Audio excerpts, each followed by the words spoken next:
We talk about bows and arrows. Hello, welcome everybody. Nice to see you again, Cody. Thank you for having you on our show. Hello, Peter. Hello, Armin. Hi, Cody. Nice to have you again. Thank you for having me. That you were able to find time in your tight schedule. Yes, and especially with the time delays or with the time units, it was a little tricky because in where you live, it's just 2 o'clock, right? And we're at 7. So, yeah. 8 o'clock. Yep, just after 2 o'clock. So, so you had lunch? Yeah, lunch? Yeah. I was able to grab something to eat. So okay, good. So you have a coffee now or something, and everything's fine. yeah. What do you had for lunch? I just had some steak and eggs. Oh, sounds good. Yeah. So it's leftover steak. A manly meal. Yeah. I was gonna drink some bourbon with it, but I didn't have any. So. Then we don't understand you, or at least I don't understand you anymore when you start talking bourbon. Bourbonish. Yeah. The urban bourbon. Yeah. So. Exactly. How is life? Everything fine, Cody? Yeah, life is good. It's just archery's booming over here. It's absolutely crazy. Very good. We're just started last Friday for deer season, for archery season, and that's going off pretty good. Last Friday here, it was opening day. It was around 81 degrees. So I don't know what that would be in Celsius. Quite warm. You are relatively warm, yeah. And then it was nothing but rain, pure rain for the last couple of days. Okay. So yeah, hunting's been. I heard of a couple people shooting a couple of nice bucks, but I haven't really heard of much going on. So especially with the weather. So but yeah, archery business has been busy. So it's just nonstop. So you're selling a lot of bits and burgers? Yeah. Nice. It's crazy. What makes bits and burgers so special, so unique, or so why are they so good compared to all the others? Well, it's kind of an interesting question. First off, they're made out of cast zinc instead of plastics. And which makes sense. Yeah. So and they've been made since 1940. Wow. Yeah. So I'm 80 years. Yeah. Was there ever an upgrade, or is it since 80 years the same shape? Well, there's been 5 model changes. Okay. And this but one that were not big ones. No. Little more refinements. Yeah. So this last model change, I believe, was the last one was done in 1965. But people love them. I mean, compared to, and I'm not knocking the plastic made ones but they're just they're all made. Each one is made by hand. Like when we get the raw parts from California, they're all made by hand on, with hand tools and so nice. I think, in my opinion, correct me if I'm wrong, Cody, I think the selling point is that it's available since the 1940s, so it's the one known fletching jig around. So even the old time bow hunters and archers know that bits and burger stuff, and I think that's a selling point. And I have actually at work there's a box of stuff that we got from when my boss's dad bought the company from Babe Bitzenberger, Henry's wife. There's a box of old letters. And there's a letter. I was gonna send you guys a copy of it. There's a letter from Howard Hill to Henry. Wow. Talking about how Howard liked how well the fletching jig worked. And he said it was the greatest archery invention ever. Nice. It's like the I like to say it's like the 1911 in fletching jigs. Yeah. You know, the 1911 design pistol is unchanged. It's still available, like the same like in the 1911, and so it's with the Pitzenberg, I think. Yeah. A little. And once you set them, once you get them fine tuned, you never have to touch them again. Yeah. Unlike some of the other jigs that, you know, if you fine tune them and they might, you know, I'm trying to think of how to say it. They with the plastic parts, they over time. So you scratch around the clamp to remove the glue and and that is with a metal thing a lot better. It's easy to do with a metal one. I had these plastic ones, you know, from this German supplier, and they are nice. You can handle them easy, but of course, if you work with glue and they're full of glue, you can't remove it, or you take the whole plastic off. And if you drop one on a tiled floor or a concrete floor, the corners always break off. So they're not very durable. I have one other brand made of metal. I think it's an Italian, like Spigarelli or Spiga or somehow. And it's also a very nice one and has a very strong magnet, because on the Pitzenberg, it's not a really strong magnet, but it's okay. But this Italian one is a very strong magnet. It's the same like you had in the old carpets, you know, in the kitchen. Like that. Very strong. Also nice thing. Now, how old is your Bitzenberger, Peter? I don't know, not too old. I think from the 1990s. Okay, because I think the newer magnets that we use now, they're pretty strong. Okay. So I think they might have upgraded the magnets too. I don't complain about it. It's okay how they are. Especially when it's too strong and you want to get rid of the clamp and the magnet holds it tight in case you rip too hard and then you rip the fletching off again. So it's also true. It's not so good. So that's why it's fine, I guess. Yeah. And I used to use a lot of the, before I started using the Bitzenbergers when I was younger, I used to use the Jojans. I don't know. Yeah, they were made in Pennsylvania, and you could fletch up 6 arrows at a time, or they had a single. Okay. So, and they were second in my choice for fletching jigs. If I had to choose between, if I didn't have Bitzenberger, I'd go with Jojan. Okay. But so. No, but you have Bitzenberger. It's fine. Yeah. And you have the tradition. This is simply 80 years history. You can't beat that. You know, it was good, is good, so it will be good forever. So I think the same is true with this old young feather burner. It's unchanged since the 1940s, I think. Yeah, and those are Peter, have you ever seen any of the homemade ones that people have made? I had one. Yeah, you had one. Yep. Yeah. A friend of mine made it me from a transformator, and I don't know where he got it from. And it was very, very powerful.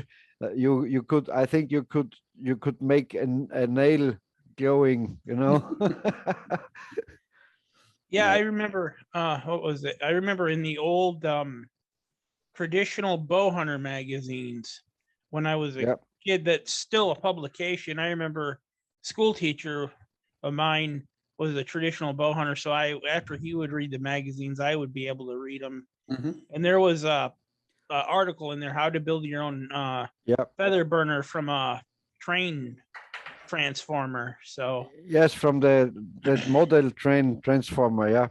Yeah, and I made one and it worked, and then I got a young feather burner, and I thought it was the Cadillac feather burners. Yeah. So I never had one. But they are. It makes sense because all these feather clamps where you hammer on it, you know, it's such a, I don't know.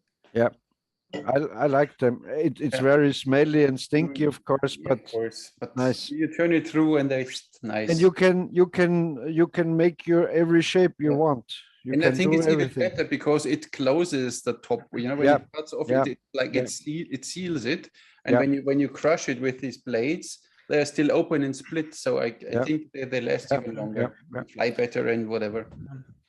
Yeah. So And, yeah, and let me say this. And when you burn the feathers, you have a kind of burnt rim on the feather. Yeah. And then you take a, you know, a carpenter knife and you making one time like that, and that black stuff is gone, and they are like wonderful feathers. Okay.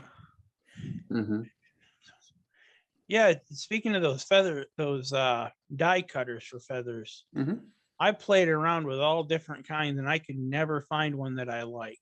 I mean, either after a while, when you hit them with the little rubber mallet, the block on top will come off, or I've never had any good luck with them. Okay. Yeah. So now, I never used the bear paw ones. Were they pretty decent, or were they? I tried them. So I had them when I was working for a friend of mine in Sylt. He had them, but it's always, you really have to hit it properly and strong that you cut them in the first strikes, and sometimes you have to hit it again, and then the feather jumped already out of the position, and then you have a miscut, and then it was always and it was loud. You know, it was a shop. There were people running around, and you bang, and everybody's looking what's going on. Hey, I only cut feathers. You know, it's. And as you say, I mean, so you have twice to handle the feather with a lot of care and a lot of you know, very careful, because you have to put it into that little slot, and after, when you glue it on the arrow, you also have to handle it very careful to put it into the clamp, and so and with burning, you only handle them once. You cut the lengths, put it in the clamp, put it on the arrow. You're fletching all your arrows. Maybe you let 3 like flues. You don't burn them. You let them in full shape, and then you burn them off. And they're all the same. I remember my first experience with the young feather burner. I was fletching up some arrows, and I didn't know any better. Nobody ever told me. So I'm sitting at the kitchen table, and I plug it into the wall, and I start burning feathers inside the house. And the smell, I'm like, oh my Lord. What I like, I got recently from Fairbow, Netherlands. They have these acrylic templates. Okay, yeah, I've heard about those. And you put them simply in, and then you cut with this small circular blade, like a pizza cutter. Yeah, they are from I don't know, from sewing stuff. And you cut along, and then once you get the hang of it, how you go around the shape of this acrylic thing, then you can cut really fast and easy the feathers. It's nice.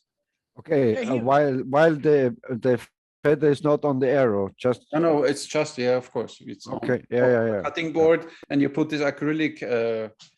I understand. And then you simply run around the outline of this thing with this round blade. Because when you take a carpenter's knife or whatever, and the feathers will always go away. But with this round one, it was really nice working. So you get a really nice clean cut. So this would be still the better alternative than down. And you know what? I think that old guys like Saxon Pope and Art Young, and also Howard Hill, I saw some of the arrows. I'm sure they just cut it with a shear. They fletched the arrow and cut off with a single shear. Yeah. Now, I remember John Lee was showing me one time when I seen him. he was showing me Howard's one of Howard's cutters, feather cutters that he made out of, I think it was just a piece of regular bar stock steel that he put an edge on, and it was in a parabolic shape, and he just used a hammer and only that iron and the hammer. Yep. So which was kind of pretty cool for I think Howard had a lot of homemade stuff. In one video, in one clip, you can see he had a kind of tiller machine where a kind of thing pulls the bow and so on. Have you ever seen it, Armin? No. You never send me links of interesting videos, guys. You know, all you naked women, you don't have to send me links. Joking. But I saw once a video of a Japanese arrow maker, and they had then like a hot blade, and then he was simply going over it gently. So he was burning it, but freehand with a blade. They said the American Indians, the Native Americans, they made it with a kind of glowing stick and burnt the feathers like that. Once you get the hang of it, I think you can do it. Maybe not as accurate each feather, but but half a centimeter doesn't matter in arrow flight. In fact, as we know, when you can shoot, it doesn't matter. Yeah.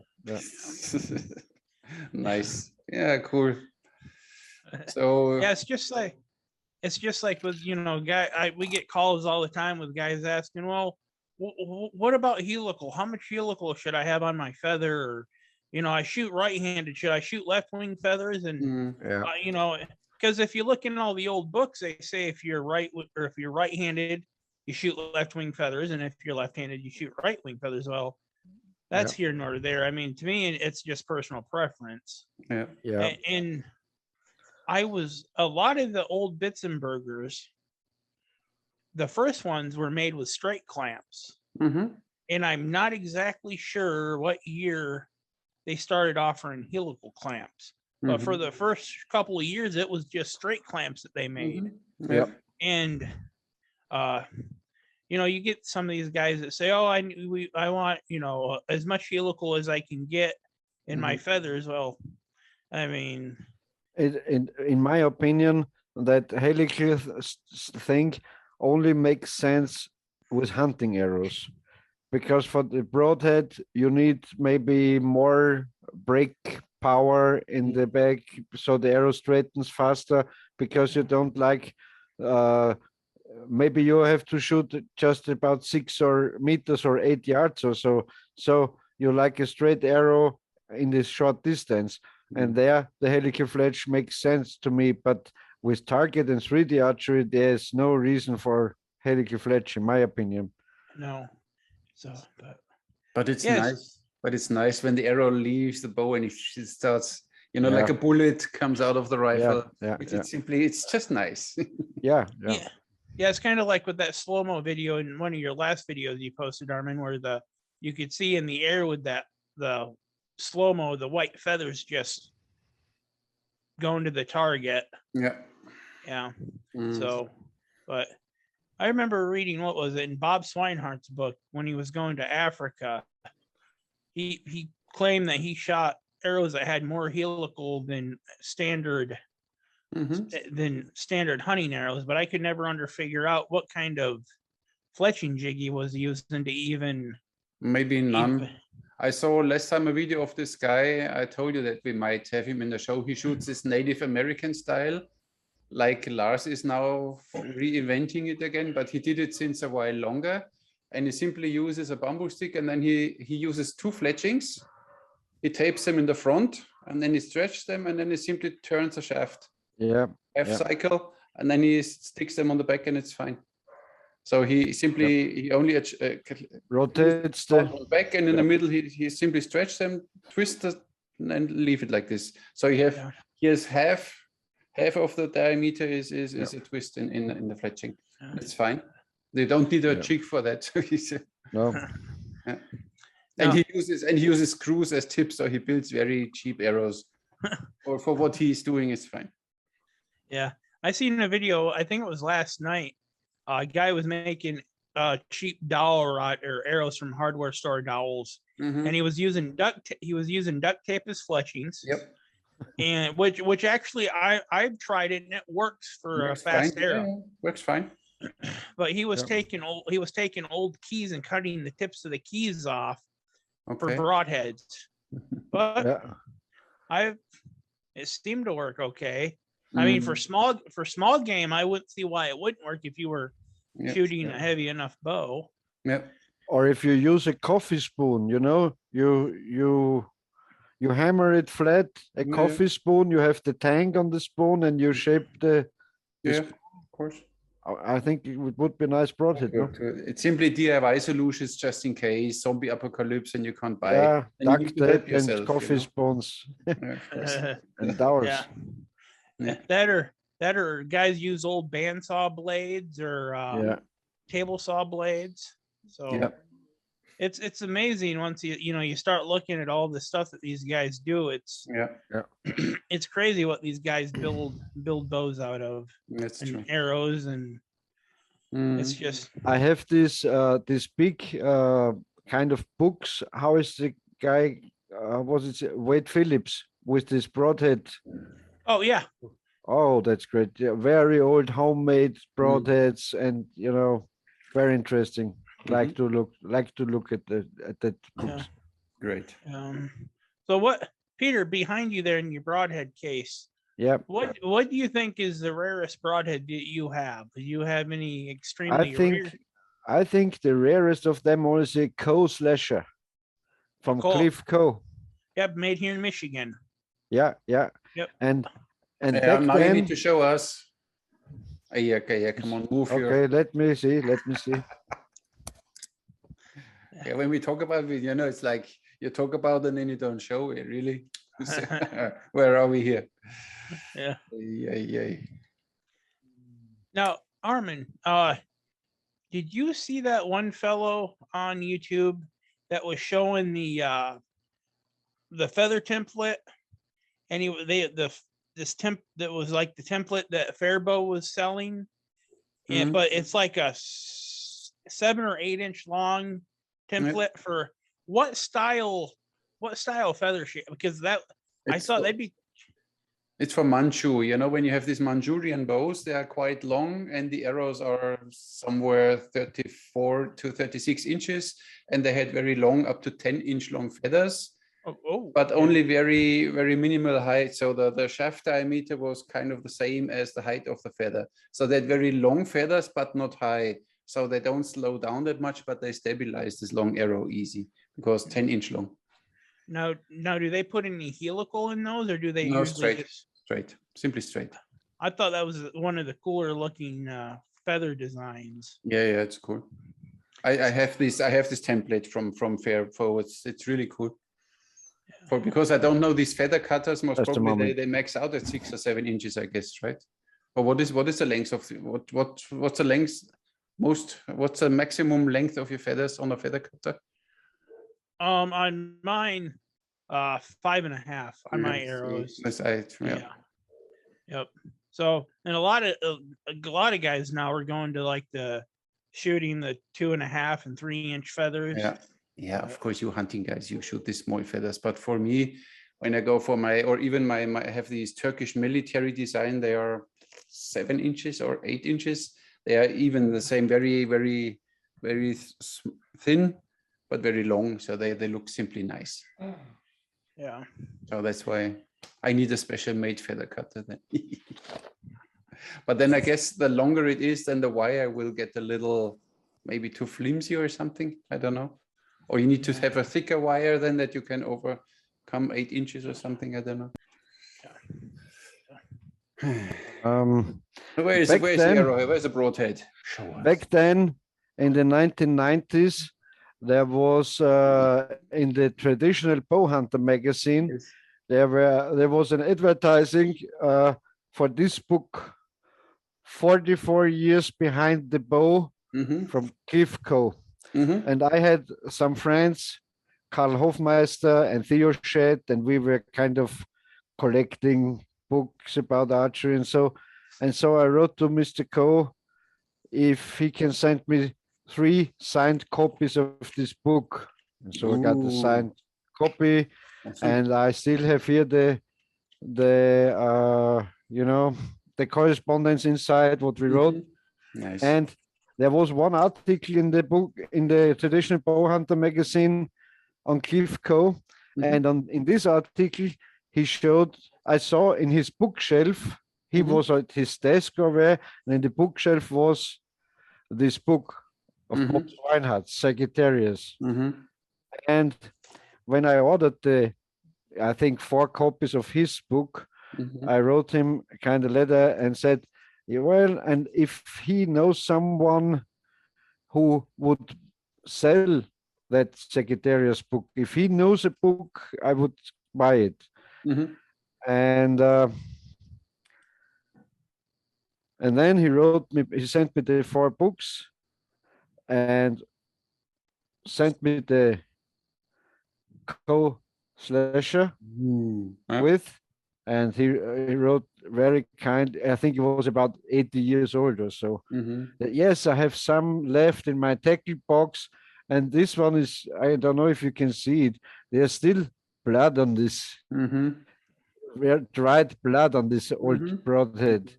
Yes. And I don't know. Let me look for this date here. It was probably because he cut himself when he unboxed it. That's why there's blood on it. I bought the books in 1996, and he sent me this slasher broadhead with. And in 1998, he sent me a letter.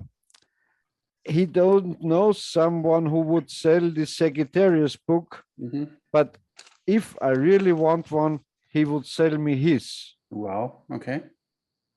He charged me $50, what's not a lot for this book. And then he sent me over the book, and he also, he also signed me the Sagittarius book here inside. Okay, cool. You see, nice story. And I think Cody will know it's a very rare broadhead. Yeah. Yeah.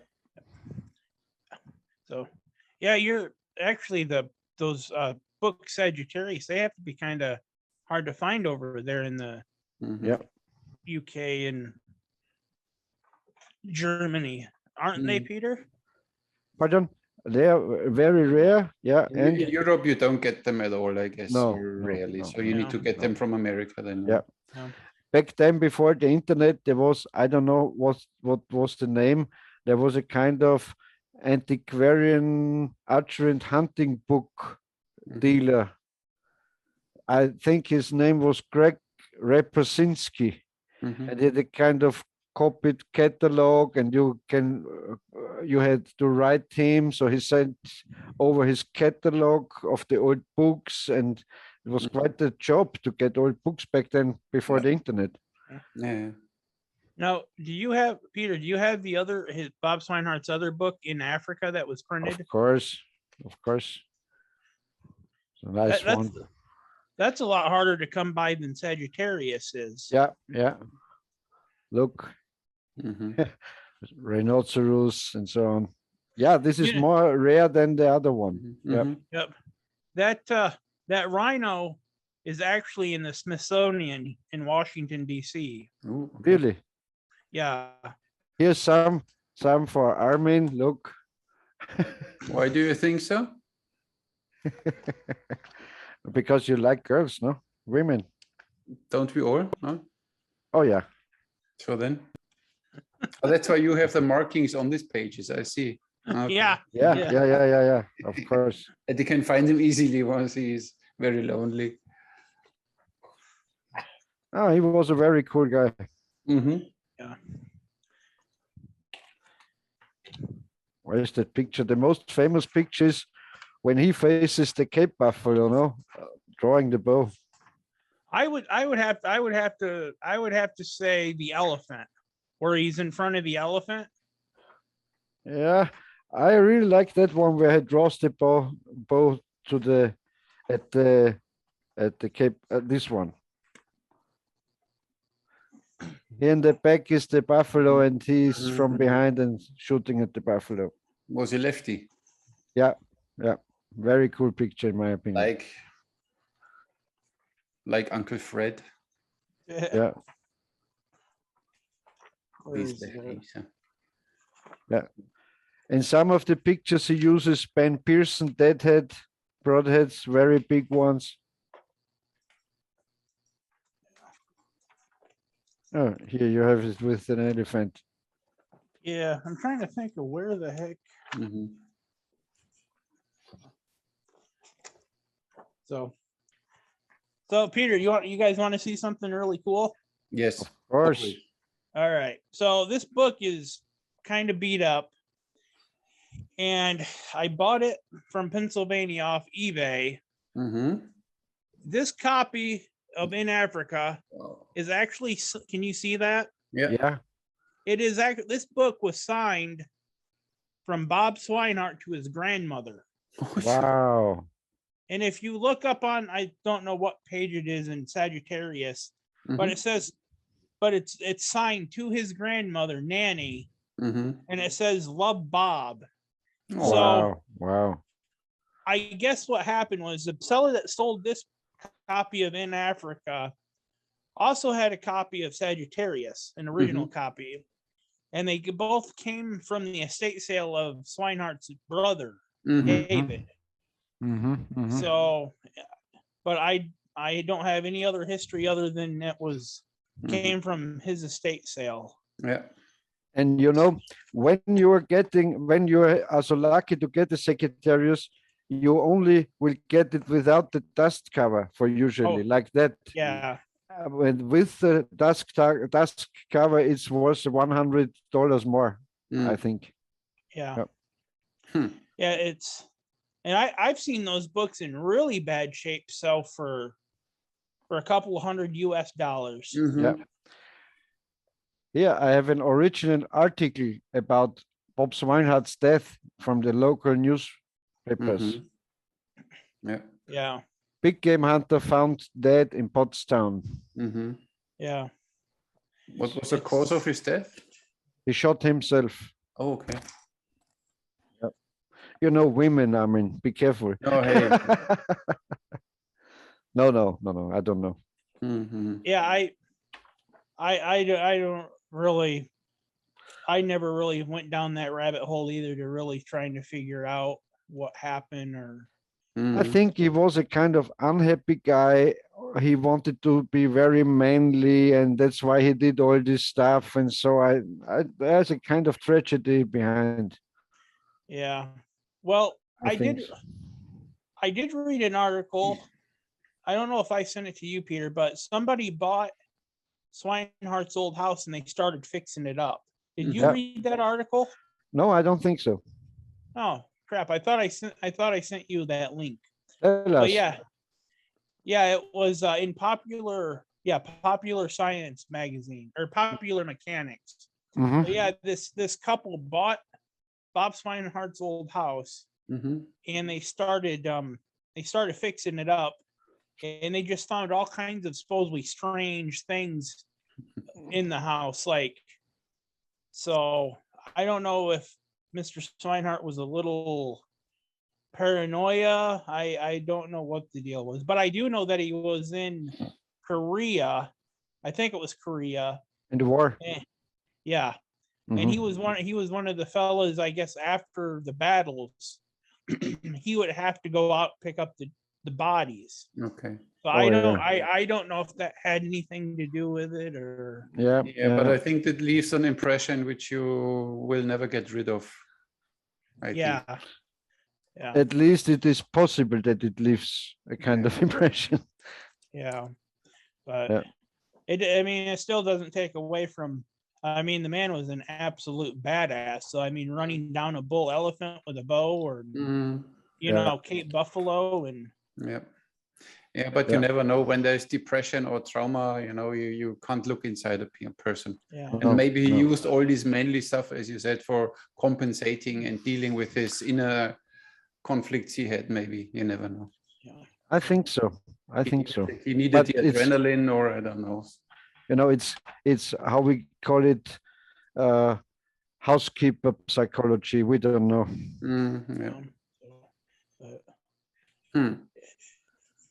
I do know that him and Howard both put on shooting exhibitions together, though. Yeah. He was quite the trick shot himself, Bob Swinehart, but I never seen any video or something. There is no video. I've been trying to hunt down video. This is the famous one, Armin. Look, picture. Okay. You see how small the arch is. With a small bow and arrow, you take out such an enemy. Yeah. That picture tells us this. Yeah. Yeah, nice. And yeah, the Cliff Coast story makes a little is additional interesting with this book, and so I It like makes you a bit emotional now. Yes, I see. Yeah. I can send you a tissue via email, and then you can you can print it, and then you can... Mr. Coe had a lot of patents and drawings from innovative bow ideas, and so he was a kind of interesting guy, Cliff Coe. Yeah. Did you see in there, Peter, in Cliff's book there? I can't remember what page it's on, but it's in the where it's like one of the first compounds from like the 1890s or something that has like I think there's springs on it or something. I think I remember. Like that cylindrical springs. Yeah, and it was from what, the 1890s or? Wow. Yeah. So. And he made very nice and unique recurve bows, I think, Mr. Coe. Yep. Yeah, I still find them here and there, being that he was from Michigan.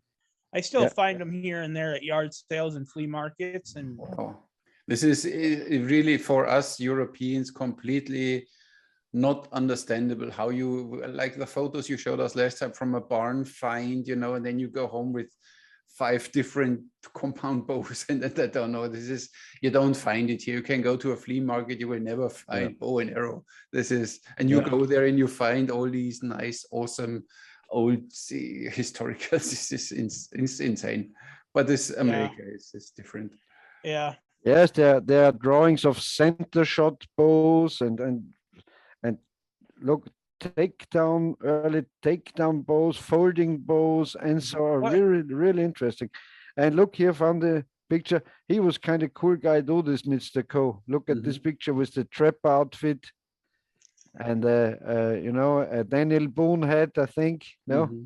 Yeah. It looks like it. Nice. What are you doing with all these old bows you find in these barns and flea markets and sales? Well, usually the compounds, I'll try to fix them up. Okay. And give them away to kids, or if somebody needs a bow, I sell it real cheap as long as it's shootable. There's mostly the compounds go to bow fishing people, though. Okay. The guys that like the bow fish. But like there was 2 or 3 youth bows in that barn find that I got. So those I'll fix up if they need to be fixed up. Yeah. And I'll build some arrows, and I usually just give them away to kids. Nice. So good point. But like the recurves, sometimes I'll keep them, and sometimes maybe I'll trade them, like 2 or 3 recurves for a bow that I want if somebody has. Okay. Or so. Was in this last barn find not an Oneida bow? Was there not an Oneida? Yeah, an Oneida. Yeah. What's the condition of this bow? Is it in a good shape, or? Yeah, it just needs a string. Have you ever shot an Oneida, Armin? Once, yeah, because one of my students got one from America, but it was such an old, it was rattling, or when you looked at it already, when you shot it, it was like, so it would have needed to be fixed up, but it wasn't. So, but this is the only compound bow I would be interested in. This is an Oneida bow, I think I like this idea with this, with this folding limbs. This is such an ingenious idea for me. Yeah, and that's my other thing too, is I've had a couple of them, and I can't remember how many because they started, I think they started building them in 1982 or 83 in New York. Yeah. And then they also got bought out by a gentleman named Claude Pollington. And Claude lived up north of me, up in Marion. So they moved to Michigan. So we still find them around here in Michigan too, at yard sales and barn sales. That's insane. Here you don't find any. In Europe, barely. 1952. With the springs, yeah, with the spring coils. Yeah. Very sophisticated stuff inside here. Cool. You know, Imagine you should build one like this. You have the book. You should build one. Come on. I thought here is a device, a fast shooting device for 3 arrows combined with a sight. So you have the 3 arrows on your bow, and you just have to knock them and so on. Very interesting stuff. Yeah. So, I thought about building one of those compounds like that in Cliffco's book. Exactly. So, would make sense, even for the historical, you see how they work, if they work, is it powerful, or, simply it's interesting. Yeah, I think there's another picture in there. Also simple bows. Look, here's a wooden bow with the shape and how it will bend when it's strung and so on. Yeah. Peter, is that Fred Bear's patent, that one, or is that I think it should say on there if that's Bear's patent or not. I think this is W.M. Forbes. Okay. Yep. Yeah. Yep. I think he was from Ohio, I believe. Mm-hmm. He built quite a few oddball looking recurves and longbows. Mm-hmm. But this one is I think the original from H.W. Allen, who invented the compound bow officially. From that Mr. Allen. I saw once one hanging on the wall like this. Yeah. Yeah. But it looks quite modern for a compound bow, no? Yeah. Yeah, it didn't change a lot in the beginning. When you see even the brown bear, it's kind of like still same principle, and then they gotten shorter and shorter, and the bigger pulleys and stuff. Yeah, cams. Yeah, the bows went short, and the cams get bigger. Yeah. Yeah, I also got I do believe it's the brown bear in that barn. I saw it. Yeah, in your barn find. I think it's the same. Yeah, I saw it. Yeah, so I think I'm gonna shoot that one too. It's been a while since I shot one of those brown bears. Yeah. So. And you know what? I really love that old compound bows too. Yeah. Yeah, I don't know why. I love them too. I love the old bear compounds. Have you ever seen those, Peter? I think so. Yeah. Yeah. With these levers, the cams, and they have additional like levers, no, with cams and so on. Oh, you're talking about the Delta V, I think, right? Oh, the Delta V was one of the fastest at the time, right? Here's an old bear, black bear. You see, with this brackets around the limb tip with the wheels. Yeah. You know how to change. I think the ones with the brackets you can actually move to change the draw weight. Yeah, there are different holes in the bracket, so you can shorten and lengthen the bow. I think. Yeah. Nice. So, I'm not. I shoot longbow, but I like them all. I like them. I even like. I might get scolded for this, but I even like crossbows. I think they're nice too. Of course. Yeah. Crossbows are fun. Yeah. So we simply like everything what you can shoot. I mean, I like atl, where you throw a spear or what. Everything is fine as long as you can throw something away and hit something. As long as it shoots, it's fine. Exactly. I have to show you that old compound bow. Just a moment. Yeah, please. So which Oneida was in this barn find? Which Oneida is that? I don't know. Actually, I don't know which model it is. Okay. I sent some photos of it to a buddy of mine, and I'm waiting to hear back to see which. Because I know they may. Go ahead, Armin. How many bows do you have right now laying around? 100, 200?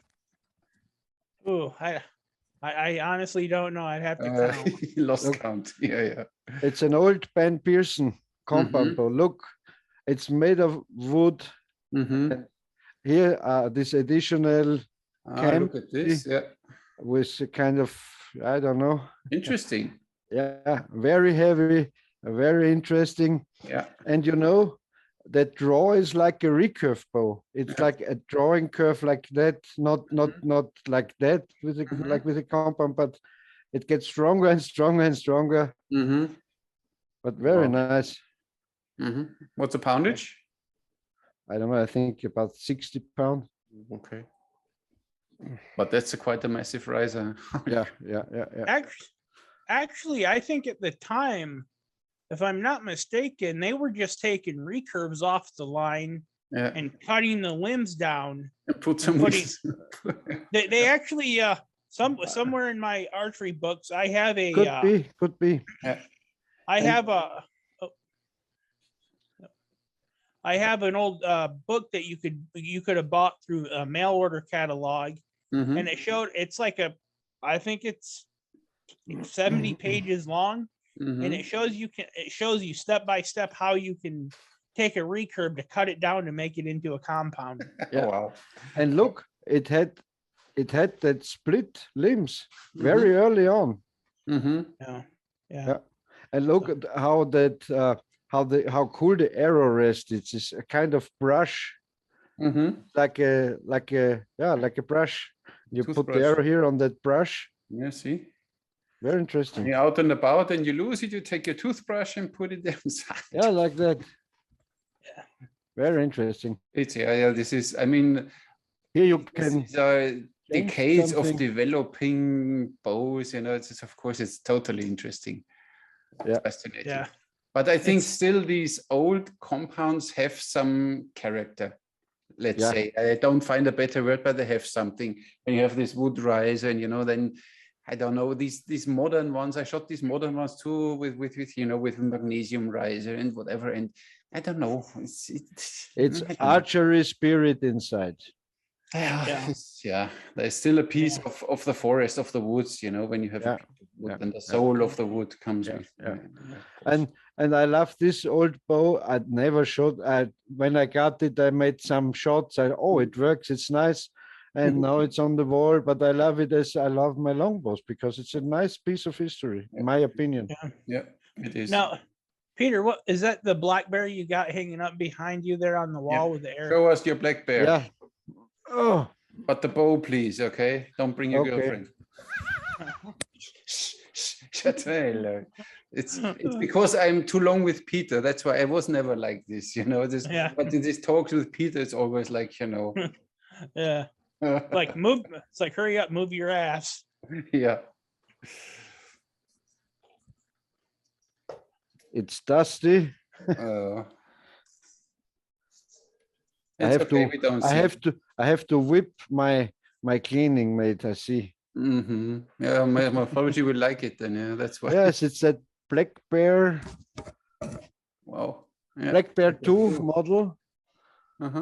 And yes, I had one of these original old bear quivers and also 3 original bear broadhead arrows with the razor head on.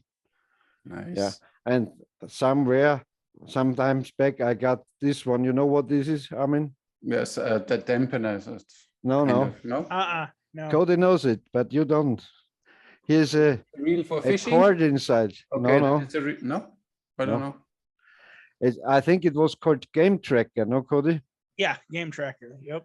And you had the arrow on this. That cork will come off, and there's a lot of string inside, and it was fastened to the hunting arrow, so you can find the deer.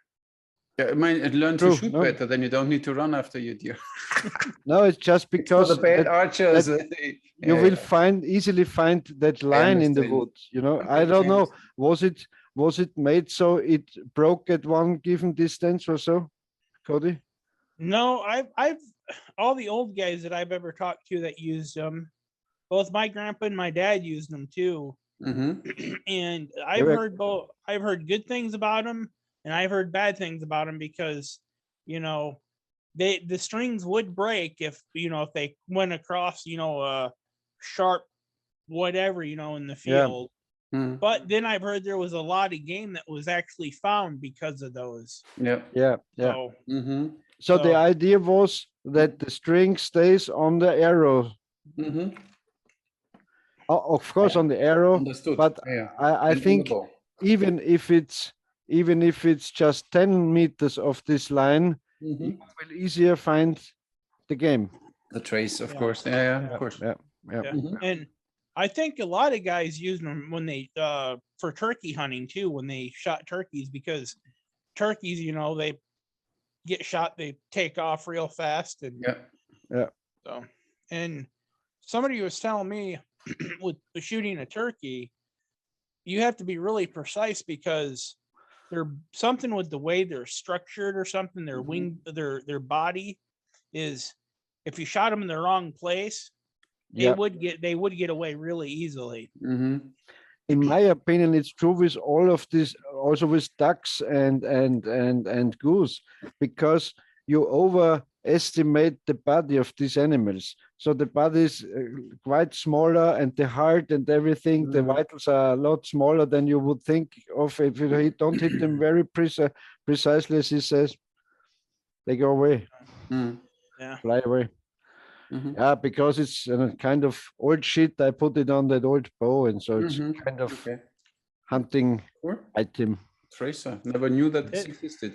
Nowadays, we could make a small GPS tracker in an arrow shaft. Yeah, in the knock or somewhere. It with your app, you know. Yeah. No. And this was just a 4-arrow quiver. I mean, you had 3 on the outside and 1 on the inside. Yeah, it's enough for hunting, I guess. Yeah.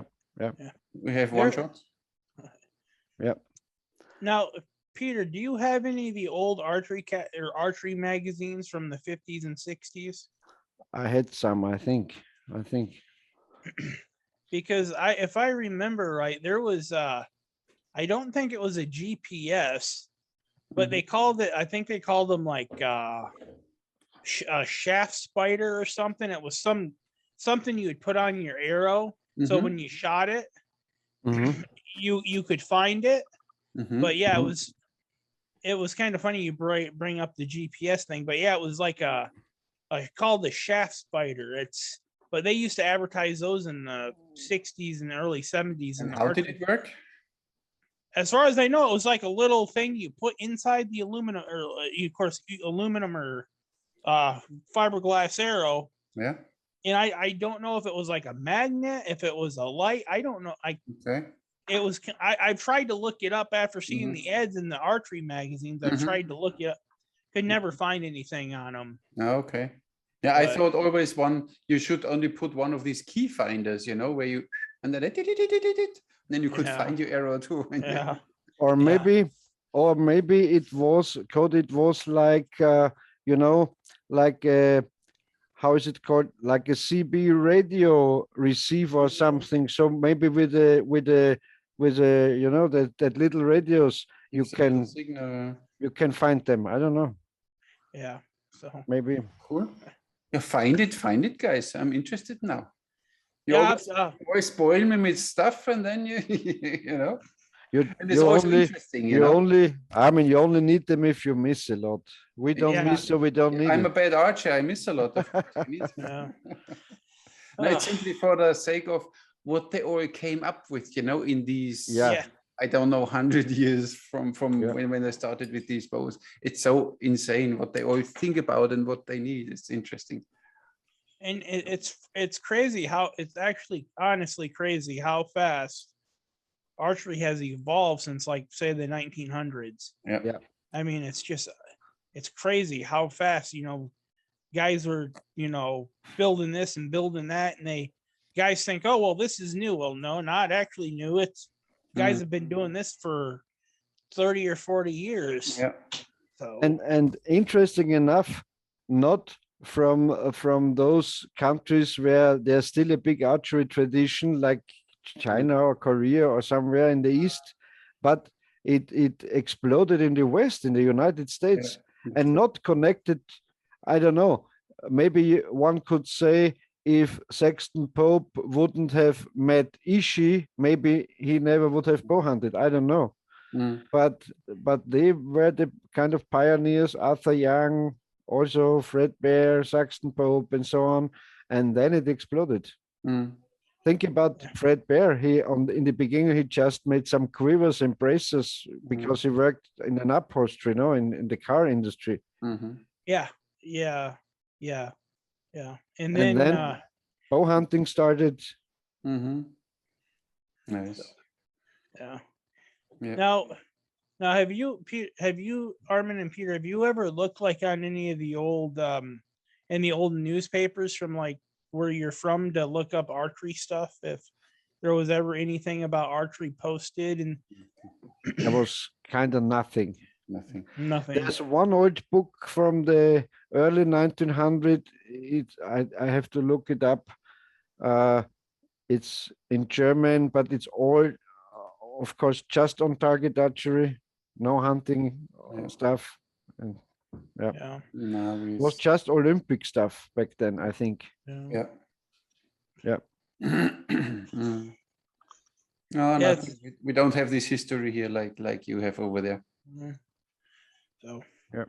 they say that Canada has a pretty rich archery history though too as I well. think so, yes. Yeah. Same I don't know. continent. I don't know a lot about it. I don't know. Yeah, But you could think of, they had a lot of forest, of course, they went hunting, and they had, of course, the same development, I guess, like in America.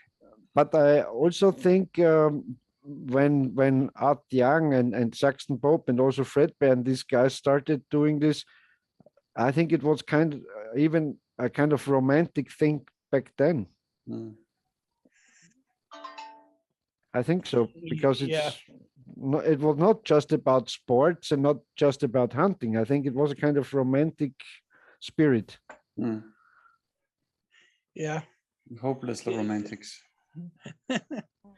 Because yeah, if you think about it, Doug Easton of Easton Aluminum Arrows, I guess he was recovering from a shotgun wound while he got that he had happened to him. I believe it was a gunshot wound while he was rabbit hunting, and he was laid up in the hospital, and he started reading Saxon Pope's book.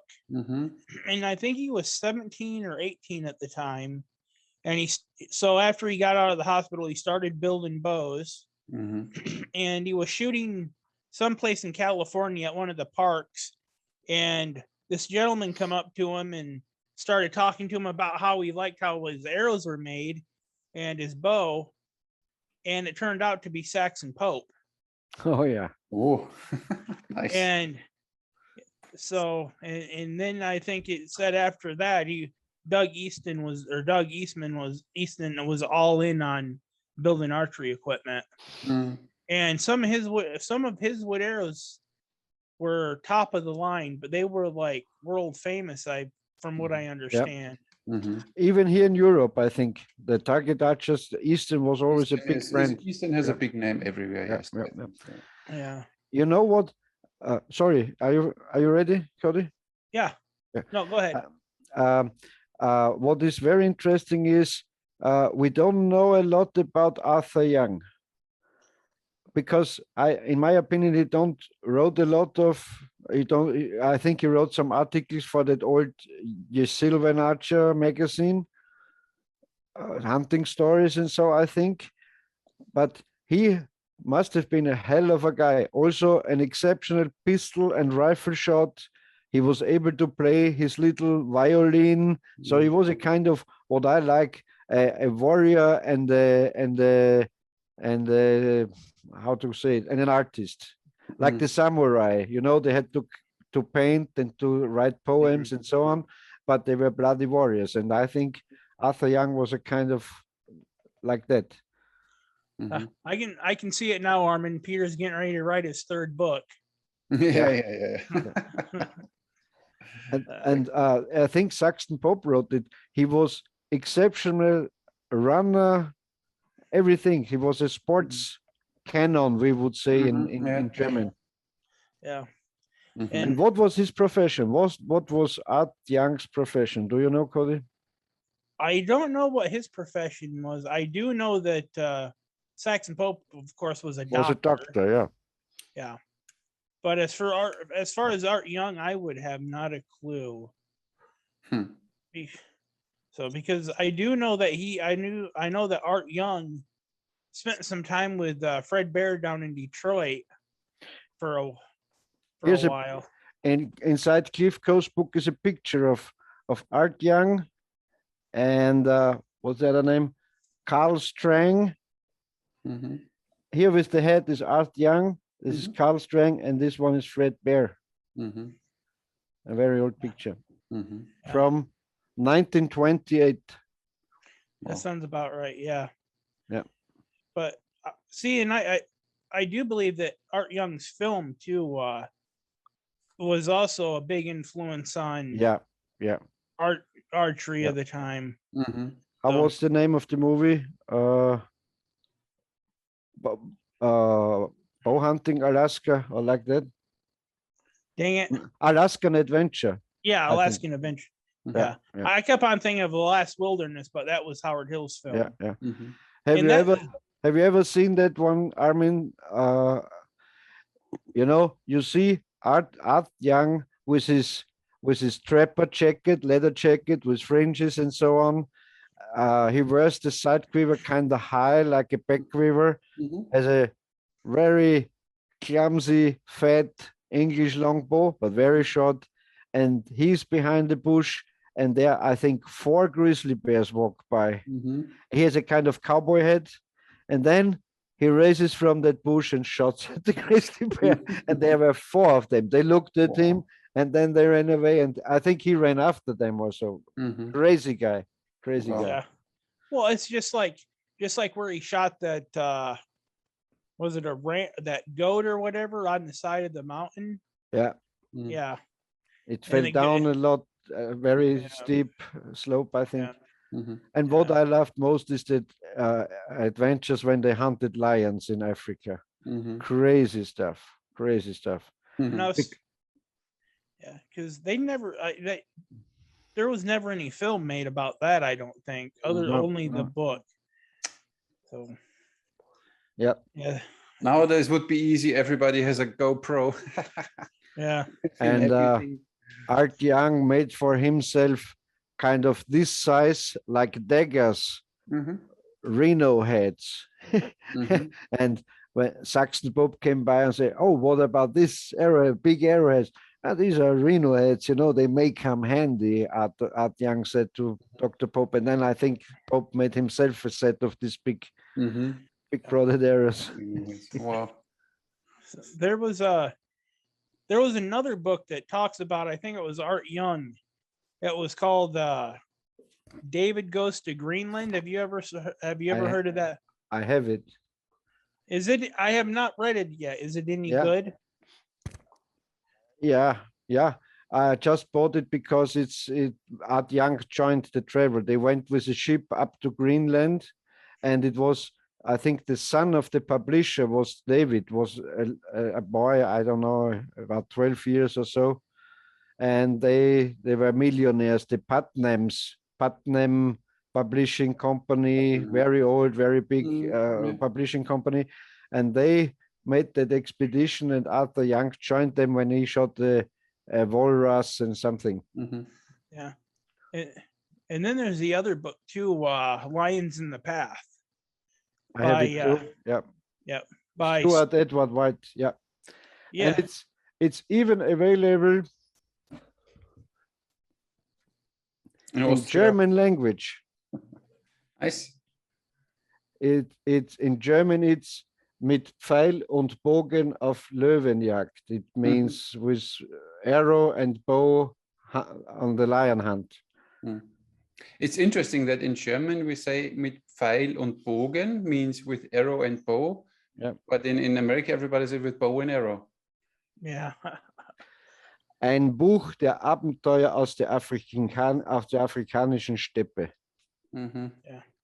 Because isn't 3D course Panzer course or something in German, or what? How do you guys say 3D, or what is it? 3D. What's that? 3D parkour, and you say 3D parkour. Yeah, almost the same. Now is that pretty big over there? 3D shooting? Yes. Yeah, in Austria. In Austria. Also in Germany, it's growing. They have a lot already, and it's getting more and more. Yeah. So what is the offset, I guess you would say? Is it like half and half, people shooting compounds and people shooting traditional, or is it? here over, it's I think the opposite than in the United States. Here are, I think, more traditional archers than Olympic and compound archers. Yeah, I think so. I'd say so. Mm. Look, here are above. You have a nice picture with a dead lion and Pope and Young, and in the middle is the professional hunter. His name was Leslie Simpson. He was the kind of guide for the hunt. And I don't know how they stayed for 6 months or so, Cody, no? They drove over with a ship from the United States to Africa. And while they were in the ship, they made themselves, each of them, 1,000 arrows. For what? For the hunt.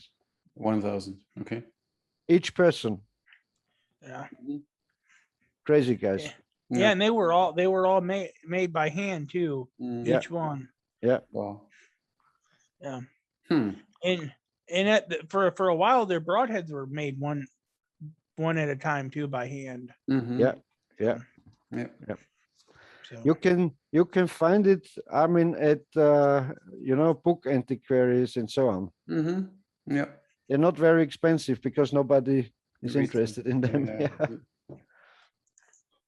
Yeah, nice one. And the nice thing is that Dr. Pope wrote, how is the book called? Adventurous Bowman, about this journey to Kenya. And you have the other view of the rifle hunter, because Stuart Edward White was a rifle hunter, a professional guy, a big game hunter. So he had another view of this of the same event. story. So you have same story, but two different views. Very interesting. Yeah. And then he also, I do believe he also wrote a book called The Study of the Bow and Arrow. Sexton Pope, yeah. Yeah. And I think I do believe in there that there was he studied quite a bit of the horn bows from, Yeah, in the museums. Yeah, he even shot them. He took them out from the museums and shot them. Some he even broke. Yeah. And back then, I think it was in the 90s, Gene Wenzel reprinted this study. I do believe so. I have it. It was a dark green paperback, and it also contained the health history of Ishi. There's a big section about Ishi and the medical aspect, what Saxton Pope wrote about his tuberculosis or what he had. And it's I think Yana Archery, about Ishi's health, and a study in bow and arrows. And all these 3 works are in one bigger book. Yeah. Quite expensive now. Honestly, in my opinion, I kind of wish they would have just left Ishi alone. I don't know. How do you feel about that, Peter?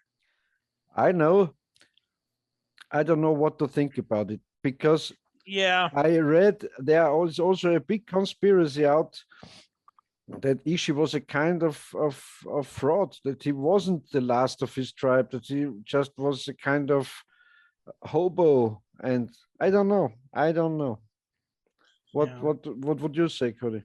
I honestly, I don't know enough about him other than what I've read, and I've even tried on one of the newspaper websites I can get on that has the old newspapers from going all the way back to like the 1700s.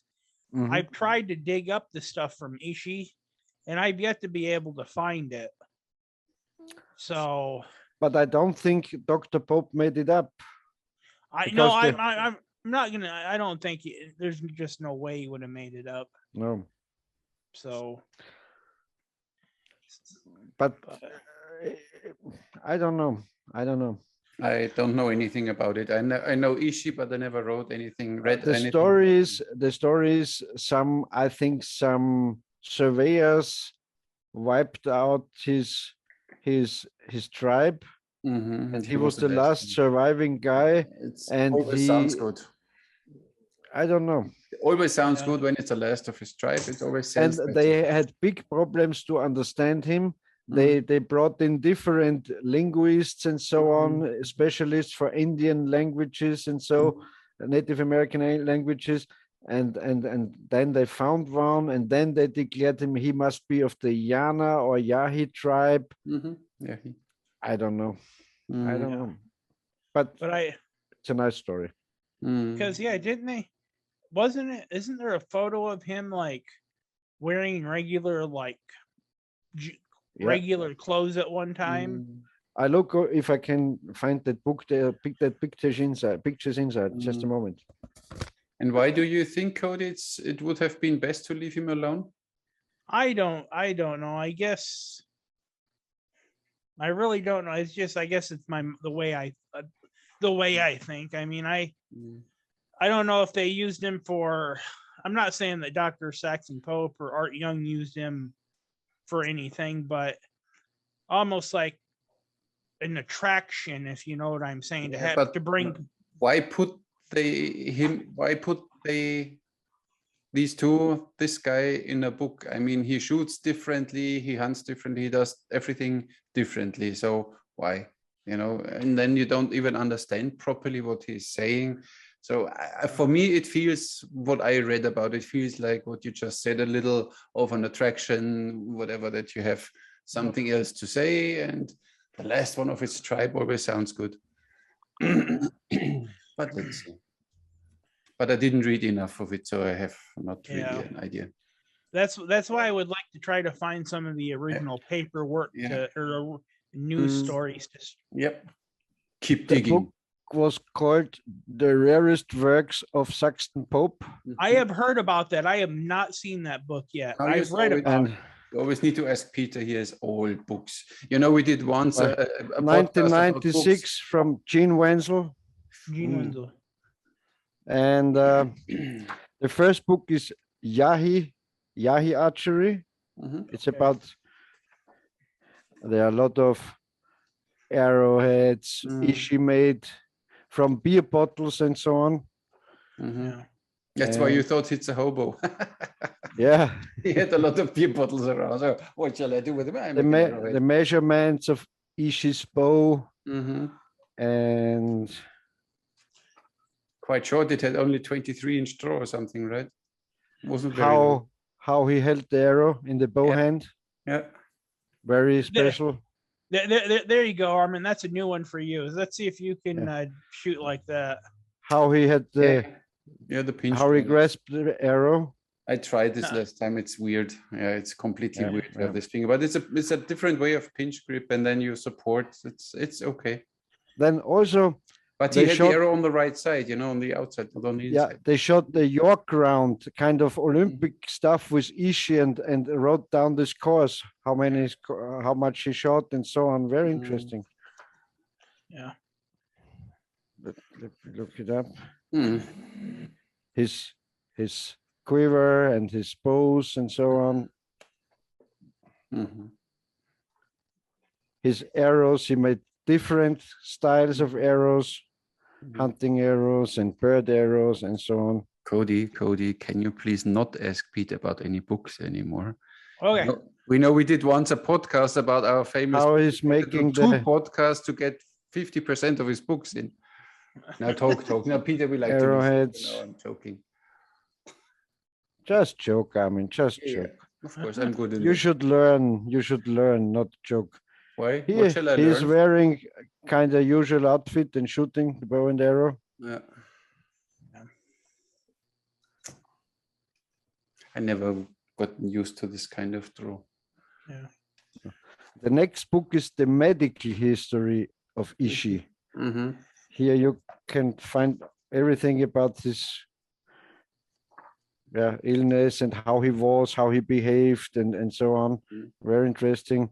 Even drawings from his, what his problems were and so on. Yeah, Dr. Pope should know. Yeah. If you have a Pope who is doctor, No, wait, joking.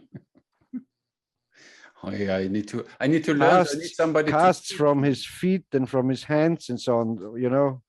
Plaster casts and so on.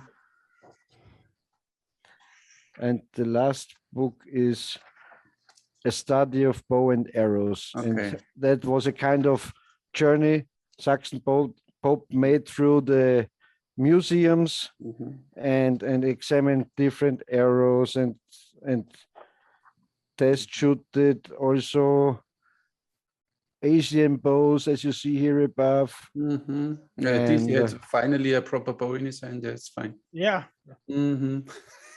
look, he has a big kind of Manchu bow or something. So normal, Look at, yeah, it's a look at European, this yeah. this big bow. Yeah, it's normal. Yeah. And All here's right. that one more. Here's that famous picture from the famous story when he went into a museum and asked the museum guy or officer or so if he would allow him to shoot with a bodkin arrow and that mail armor, an original mail armor from the Middle Ages, from the medieval times, and the museum guy said, "Oh well, yes, I will put it on and you shoot." And Saxon Bob said, "No, we put it on a wooden board or so." And here's the picture inside. Mm-hmm. The arrow sticks in the chain armor. Yeah. Through and through. Yeah, it's a rare book. Mm-hmm.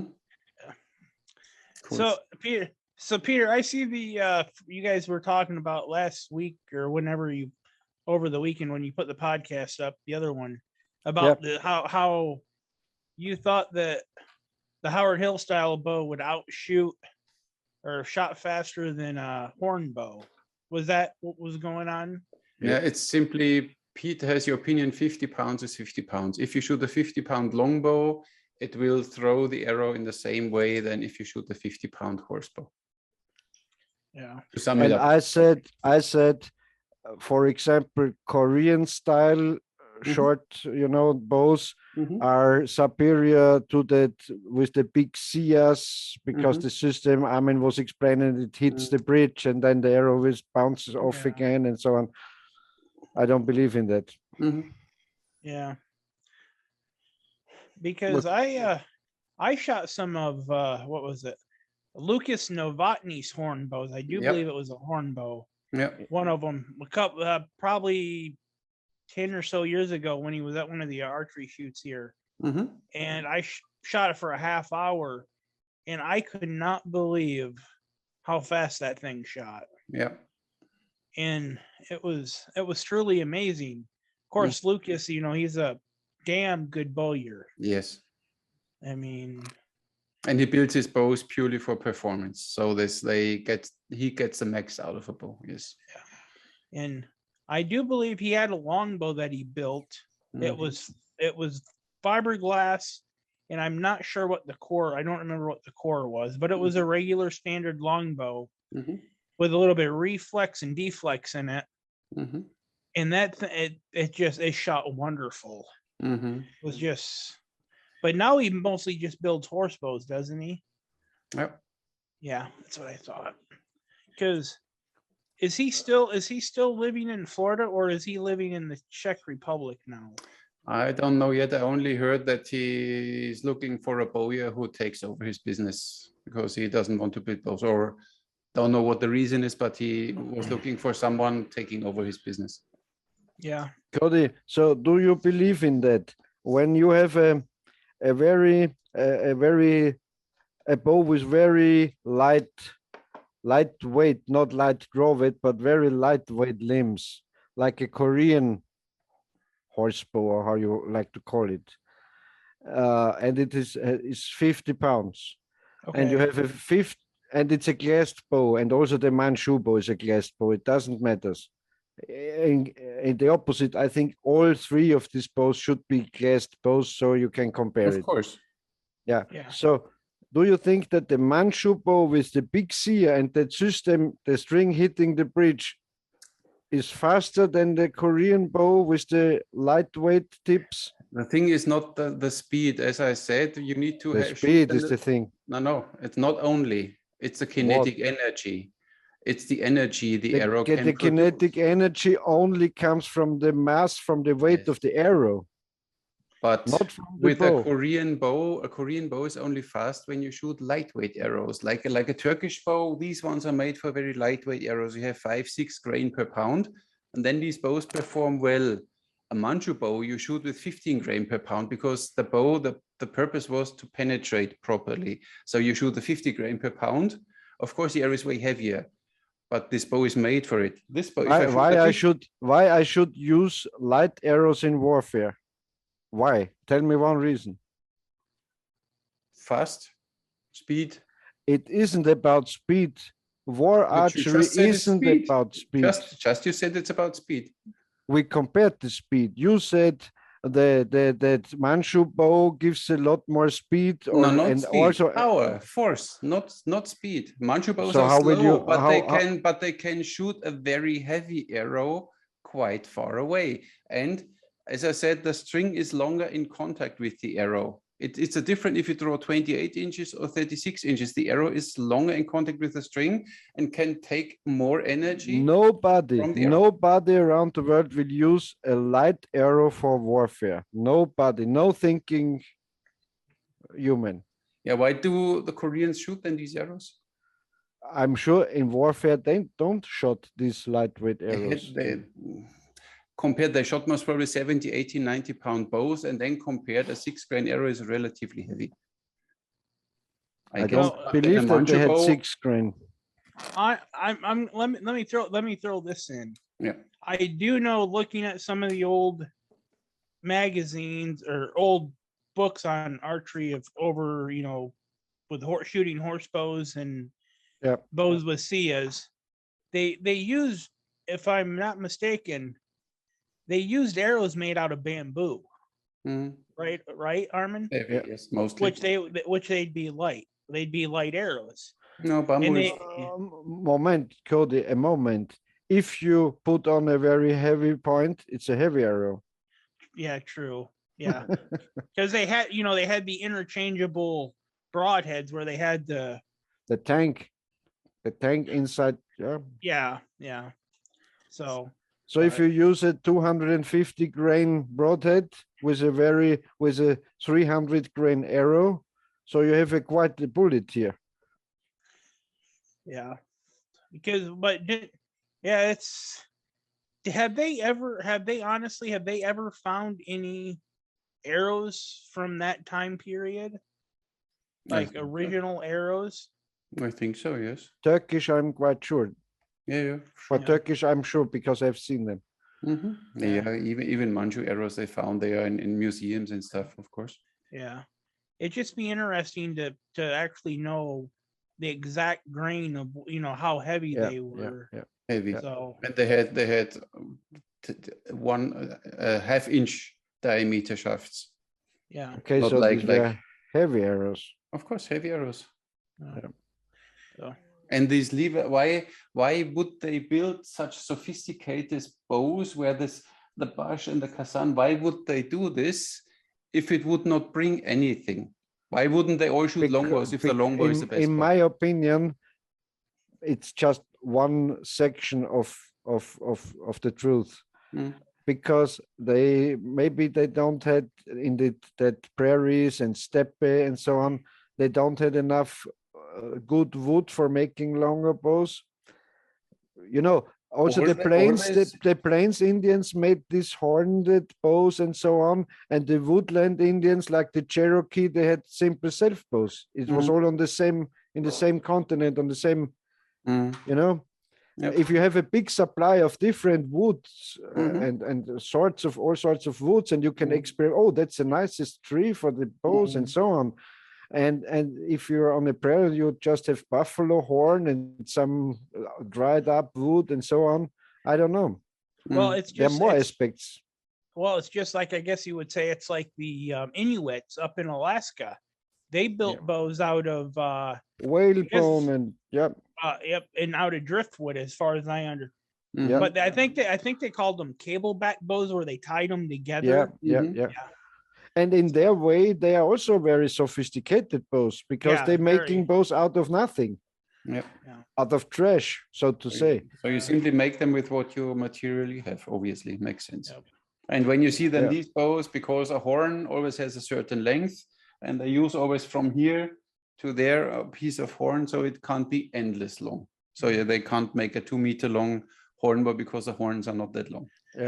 And I honestly, I would say the best video I seen about anybody on YouTube making a horn bow would have to be Lucas's video that he did a long time ago. Have you seen that? I think so. Yeah, long ago. Yeah. I was always intrigued because I think even on the video they said nobody knew how it was done until I guess they said Lucas figured out how to put the bow together. Yeah, a few figured it out already. Yeah. They still make them in Korea and somewhere. Same old like in Japan, the Yumis, they make them since thousands of years the same style. Yeah. It's not that somebody had to rediscover it. Yeah, I think so. Well, there's a gentleman here in the US, Jap Kopendreier. He builds Yumi style bows. I know. And he grows as far as I know, he grows all of his own bamboo. And he builds amazing bows. Yeah, I have you guys ever seen his video? I saw his video. Yeah. Okay. Yeah. So it's he builds nice, slightly recurved Asiatic. I think he was in Korea when I was there. If I'm not wrong. He's quite famous. Yeah. And this English lady was there, Hillary Greenwald. I don't know. Or Greenwood. I think so. Because isn't there quite a few? When you were over, was it in China that you went, Peter, for the archery show? Yeah. Is it in China that there's a lot of like little archery businesses, like archery shops? I hadn't time to find a lot out about it, but I think it's growing. Also, our guest from China told us there are a lot of in the big cities are a lot of indoor archery ranges and so. Because isn't it with when they shoot though? Don't they have to do so much stuff before they even fire an arrow? Like, don't they train for 2 or 3 years before they're even allowed to shoot an arrow? This is Kyoto. This is Japanese archery. Yes. Japan, yeah. So they make you hot and horny, and then they give you a bow. No, there you need to learn first how to draw properly and how to breathe while you draw. For them, it's an art. It's not about shooting, and then they learn to shoot the makiwara 1 meter away first until they hit it properly, and then they shoot one day at the 28-meter distance. I never. Now is because they don't stand up either when they shoot, right, Armin? Yes, they have standing and kneeling positions. Yeah. No, see, I never understood at first. I never understood why the grip on those Yumi bows were so low. I never understood that. They don't know it themselves. I asked them when I met these 4 or 5 samurai guys in Korea, and they were all shooting Yumis and so on. And I talked about with them. They don't know. The guy we had from Japan, Munehiro, said it's because of the long draw. They made 2 meter 20 centimeters long bows. Why is this bow so long? You can't, in a small car you can't carry a Yumi bow at the real long ones. It's 2 meter and 20 centimeters. It's about what, 7 feet? Yeah, 7 foot. Yeah, more than 7 foot. More than 7 feet. Yep. So there are different theories. First of all, they needed to get this thing bent, and they wanted to have a long draw because even they figured maybe out that the longer the arrow is in contact with the string, it gives it more energy, maybe. But then they figured, okay, if we would have the bow now grab it in the middle, you can't even pull it anymore. So this is one theory. The next theory is that because they shot it even on horseback, and when you have on horseback, the lower limb is 1 meter, you can't operate the bow like this. So they made the handle lower that they can shoot from horseback. I just say a few theories. And for me, most logic theory is when you have an English longbow and it vibrates, the vibration comes back and ends up in the middle. Oh yeah. It culminates there. So you have your hand choke or your vibration there. When you grab an English longbow a little further down, you don't feel this culmination of vibration because you have the hand choke here and not here. So they say, and then it's of course in Japan, everything has a purpose. So it's this 2:1 ratio where they separated. And there's a lot of things going. I mean, now you're getting closer to the truth. I think it's a kind of stylish thing, because all these explanations are, in my opinion, big bullshit. Why is it bullshit? Because as you see behind you, Armin, you can make a very short bow. You can draw and draw and draw, and you can shoot it from horseback and kneeling. And but they had different material. They didn't use horn. They only had bamboo. And with bamboo only, you can't build a small bow like this. You can. No, these are horn bows, composite bows, these short ones. Yes, but if you just use bamboo, you can do it too. If you're a good bow, you can make it. Not that short. Okay, not that short, but it don't need to be 2.20 meters. Maybe you know maybe they had a compensation problem. I don't know. Or they were Please don't say that it's bullshit. We only have one who is responsible for the bullshit department, and his name we will not mention today in the video. Okay. Okay. To make Cody happy, right? Oh, if he is not comfortable. So, yeah, the horn bows have always interested me too, and me not. I have 2 horn bows here now to review, and a horn is a natural material. This bow is first of all crooked like this, and is crooked like this when you look at the sears. And you need a heat source. I need a heat source now, which I don't have at the range, to make the horn more flexible, to get this bow straight and get the sears aligned. And it's such a hassle that I simply don't like composite bows. And you know, Armin, I'm sure a superior bow wouldn't have these features. You still work with horn, and you know, because I have that old books from J. Massey. Do you know him? And one is called, I think, Primitive Archery and so on. And he remade the bows the Indians used with sinew backing and so. And they also warp, like, you know, they completely out of shape. But he knows how to make them to stay in shape, because he let them warp for quite a long time, and then he made the bow so it was ready with his, you know, with this. I understand, but you know, on the other side, when you see traditional Korean competitions, when they shoot their horn Korean bows, the composite bows, there's one bow building master. He sits there and he strings their bows. They have this bracelet and he strings it. He needs to heat them up. He needs to straighten them. Then they shoot a few arrows. Then they bring them back, that he needs to check again if they're still straight. They are built for performance. Of course, you could make now a thick piece of horn and a thick piece of wood. And no, I don't. It will not bend. But when you make it of performance, then even these expensive, they cost $10,000s, these Korean bows, they still warp and you still need to adjust them. When you string them, they're out of tiller. And you have this problem because it's the material where you have the problem. And you need to fix that. I don't know. No, I know. Okay. And of course, if you have now a bad hornbow builder, you have more problems to deal with. And when you have a really good one, there are good ones out there. But they still, I saw from one of the ones who claimed he is a very good one. Because I always say in my videos, you know, I like to string a bow and shoot a bow. I don't want to fix the bow first half an hour until I can shoot the bow. And then he said, that's bullshit. And then he made a video. Sorry, I said not the same word. And he made then later on a video where he showed one of his own bows. And he's really a good hornbow builder. And this video was 20 minutes long. And he showed in 20 minutes how he fixed his bow until he's ready to shoot. So what?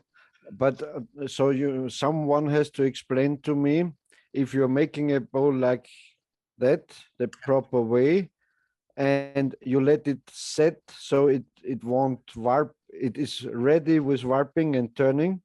Okay, so that you let that bow dry and it turns in that direction, and you let it 2 months longer, so it won't warp anymore. And then you're making the bow out of this piece of glued up something. Why should this bow warp after that?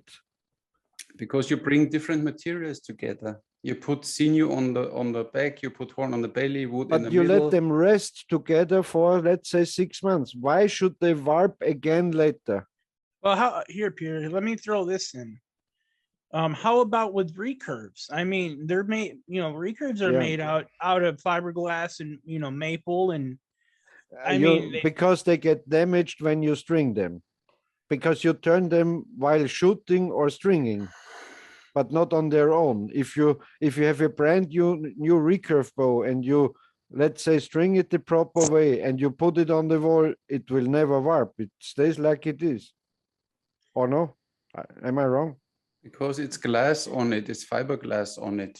When you have horn on it, a horn is always, natural materials. If the bow is under the same conditions, of course, if you take it out in -20 and take it in +40 and so on, and the moisture is someday it's high changing. and so on, then it could be. And then you shoot the bow, then you flex the horn, and then it goes back. And I guess some horn has some kind of like a memory effect, and it still goes back in its original, even if you leave it like, I mean, a horn is a horn. If you leave it like this, it doesn't move, and then you cut it out, and then it moves. And I don't know, I'm not a hornbow builder, but I only tell you about the struggles I have. I can't fix these bows straight because I don't have a heat source now.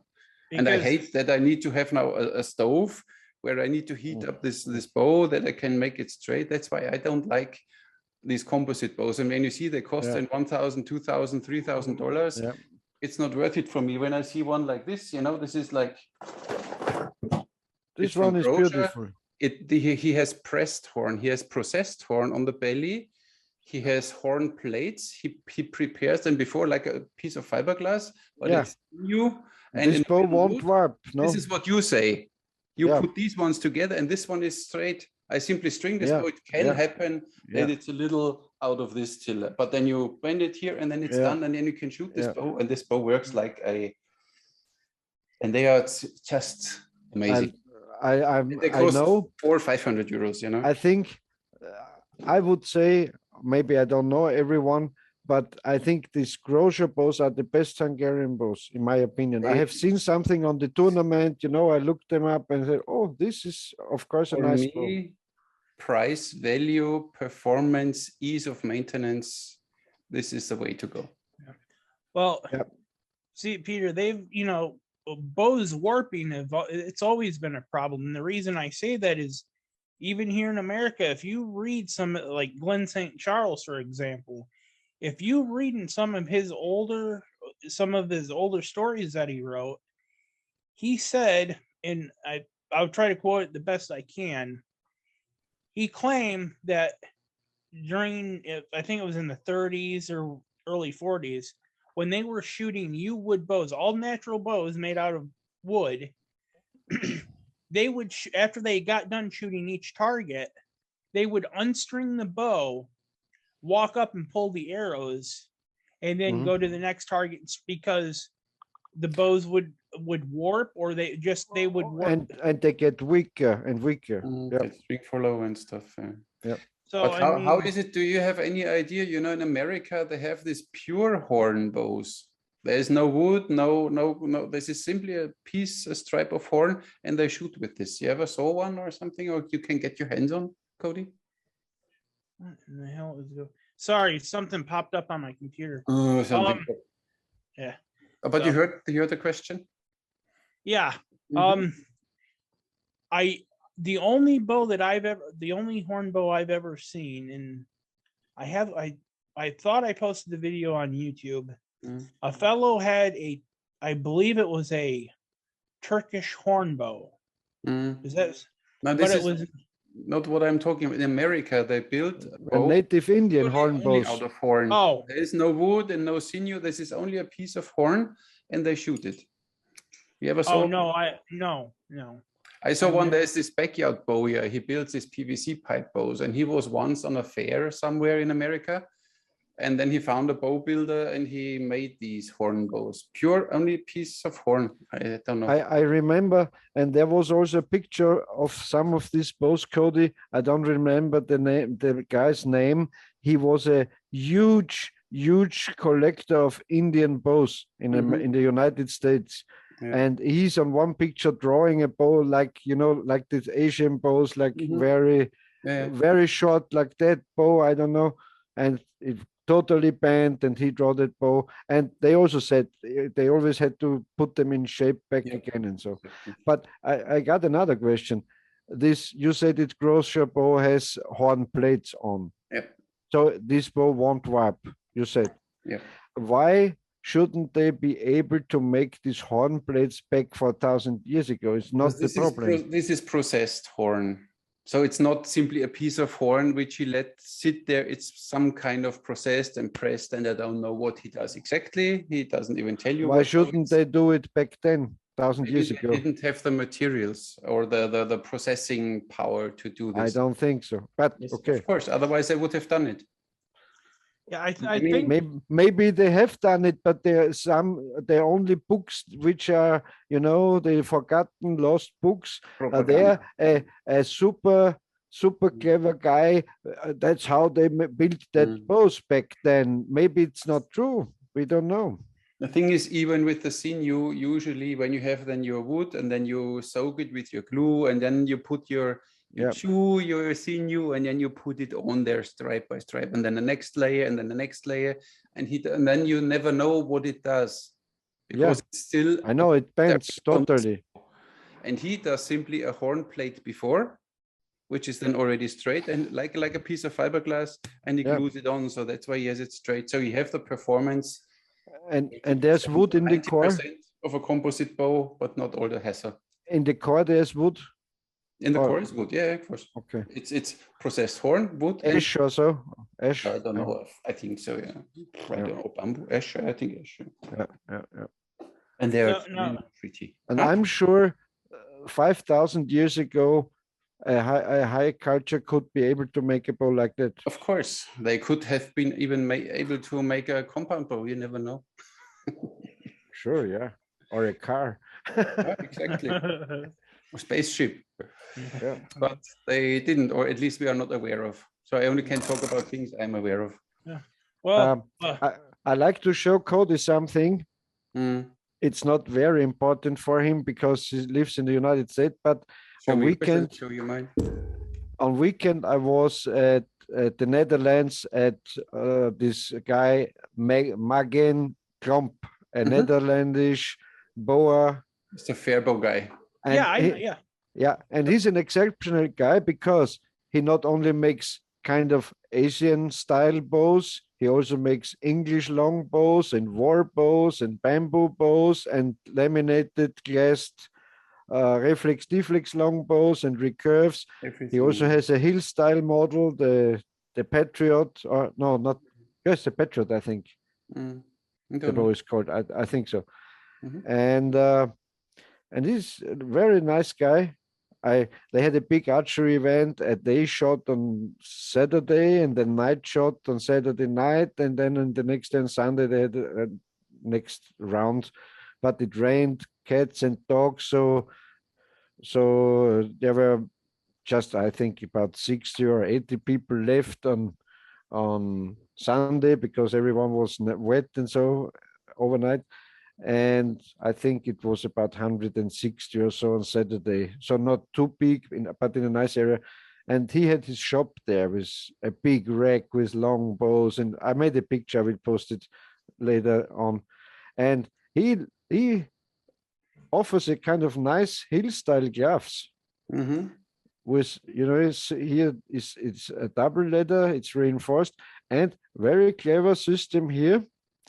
It's with kind of screws, so you can adjust the length of these straps. You can unscrew it and put it in the next holes. And made like the Howard Hill glove, this press button, nice fair bow.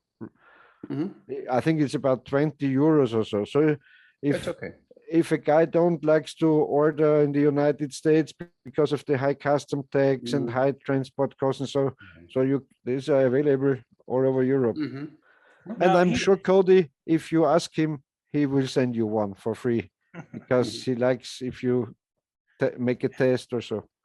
He also makes back quivers too, doesn't he, Peter? Yeah. Everything. Really nice hill style quivers from cowhide, with the fur on and different stuff. Very nice. And I saw a lot on this tournament. There were, I'd say at least 30 persons I have seen using his hill style bow.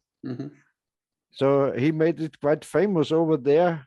And I'm kind of proud because once back then I sent him John Schultz bow so he can measure it and look how are they made and so I think 10 years ago I helped him a little to develop them. And he's doing a good thing on fancy glass, red glass on the hill style bows and green glass and white and everything. Very nice.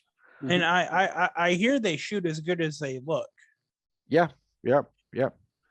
So, yeah, these are very, very well made. What I found interesting, and I talked about with him, for example, when he makes, let's say, 50-pound free lamination, let's say kind of Tembo model hill style bow, okay, with 3 bamboo laminations, 2 glass riser, okay. Then his 50-pound bow is, I think, about 5 millimeters thicker in the limb than the comparable Howard Hill archery bow is. So I don't know, it has to be thinner glass or weaker bamboo somehow. Don't ask me why. Because he needs more bamboo to have this 50 pounds, or he should use thicker glass. I don't know. But his bows look very thick. And then I have had one with me with, I don't know, 72 pounds, and it was 4 millimeter thinner than his 50 pound. So very interesting. I said he should try to bake the bamboo more so it gets more brittle and maybe kind of stronger. I don't know. Or is it a different brand of kind of bamboo? I don't know. Well, I know, Peter, you're just a little guy. Can you handle 72-pound bow? I was able to, but now I'm not in training. My usual draw weight for all purposes back then when I did a lot of 3D shooting and bow hunting, it was 65 pounds at 26 inches draw.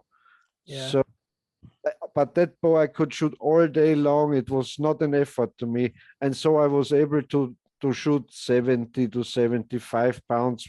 I could shoot them and draw them, but if you stop using heavy bows, you get out of it because you have to reshape your muscles if you'd like to. I currently heavy bows.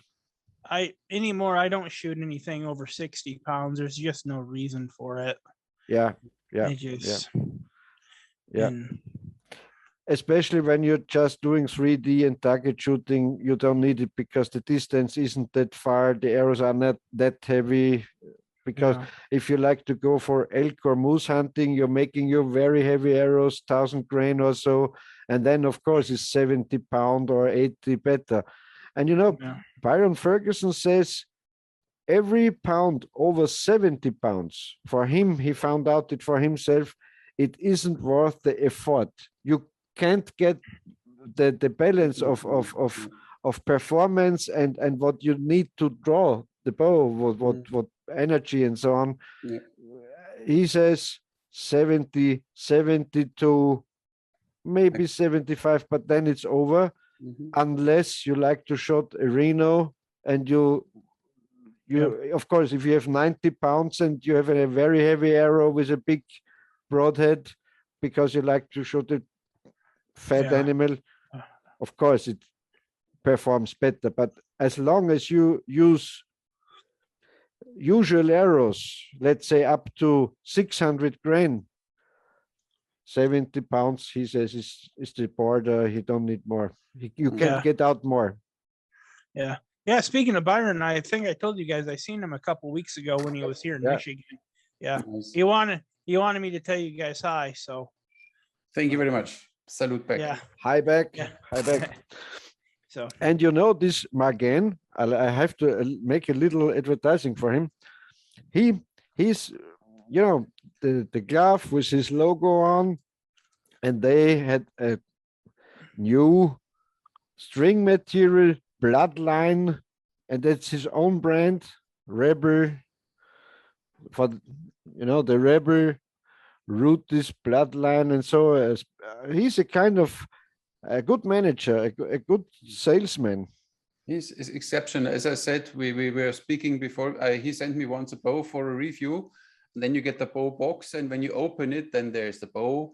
And then he put the sleeve in a small, how do you call these bags? This where you can look through it. You know, these plastic bags. A plastic bag where you can see, and he attached it on the bottom of the box, and then a lot of descriptions and manuals and flyers and whatever, and everything was nicely. It's like when you buy an Apple computer and you open the box and it's like, wow. All the others, I simply put the bow in a box, nothing else, and good luck with Wrap it. some paper really, around with a personal note, hello and thank you. And if you have any, you really feel like somebody is caring about me when I buy a bow from him. So that gives me, I like this. I like this habit. He said, most of the customer think I'm test shooting every bow I build. And I said, of course, because you told them that you do.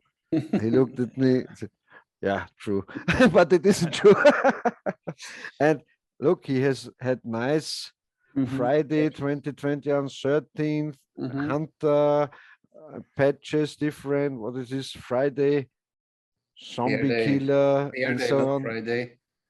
Yeah, Fair Day. So the event name was Fair. Instead of Friday 13th, it's Fair Day 13th, and it's Zombie Killer, and so nice. Very innovative guy. Yeah. So, Peter, what are you going to dress up for as Halloween this year? I don't know. Maybe as Joe Biden. I want your money. Trick or treat. Give me money. Is Halloween a pretty big holiday there in Germany and Malta, or not really? They made it. In Malta, they made it now because it's another reason that they can dress up, sell a lot of stuff, and party. And for the kids, it's simply, it's an industry. It's a making money machine, and every day is welcome. Like this, where they all dress in green. This British or Ireland, British, but this one. Then they all dress up in green and drink beer, and it's simply another day where they can dress up. When we were young, Armin, it wasn't like that. Never knew about Halloween. Nobody. We had only our Fasching in the beginning of the year, a carnival, and it was all. So that's why a lot of people are saying in Austria and also in Germany, all the shit comes just over from the United States. They say like this. Yeah, because over here, usually because we'll have Halloween, it's Halloween and then our Thanksgiving and then Christmas. Usually, it used to be when I was little, before they never started selling any like Thanksgiving or any Christmas stuff before Halloween. And the last couple of years, it's just been, they've started selling Christmas and Halloween and Thanksgiving all together in the middle of September. Summer holidays are over and they start selling Christmas stuff. Everywhere. It's simply money. Yeah. Of course, it's money. That's true. So, what do you dress up in Halloween? What's your dress? No, nothing. I haven't done that since. Me neither. So I personally have no connection to Halloween. That's why I don't care. I had friends from my former girlfriend, his family, and so on. They always made the kind of Halloween party. So sometimes I had to dress up because we went to that party. But but you had your Robin Hood costume, right? No, I was kind of a vampire or something. Okay. Because then I could bite all the girls in the neck. Yeah, look at That's why they invited you only once, right? Next year. No, every year. They liked it. Peter bite me again. Now, what about Oktoberfest? Did they cancel? Did they cancel? I don't know. I don't think that they canceled Oktoberfest this year. And that's the same story. in Austria, nobody talked about Oktoberfest for many, many years. But now they're making an Oktoberfest in Vienna and in Graz and everywhere. Even in Germany and Bavaria. We have newest name, Cody won't know it, but in there are 9 states in Austria, and each state had a capital city. And Styria is one state, and the capital's name is Graz. The capital city's name. And last week or 2 weeks ago were elections, and the Communist Party won the mayor. The Communist Party in Graz won. You can't think about it. It's not possible for usually. And now they call that Graz Leningrad or Stalingrad. Yeah. That's what you get, yeah. But on the other side, I think it's really pretty good. Then you see that some voters really don't want to elect these, these big-headed, whatever. They simply don't have a big alternative. So, okay, then let's take directly the extreme. Yeah, and I'm quite sure even far right-wingers elected that left party because it was a kind of protest against all the other parties. So interesting. I'm not too unhappy about it because it's quite a signal. Yeah, it's true. Yeah, Oktoberfest, but you need to go once to Oktoberfest. I was once in my lifetime. I don't like a lot of people. That's why I don't like these mass events.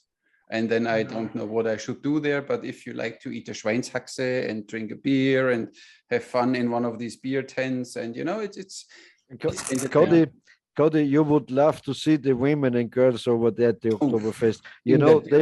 They wear this beautiful dirndl dress with big open insides. And Peter, this was already the invention of the push-up bra. Yeah, because there with this dirndl, it's tight. They tie it down, and then everything is pushed up there, and you think, "Holy crap! This is like Grand Canyon."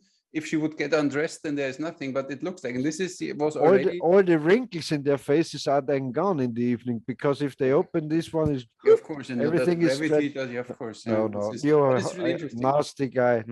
Yeah, I learned from the best, Peter. Thank you. But it's true.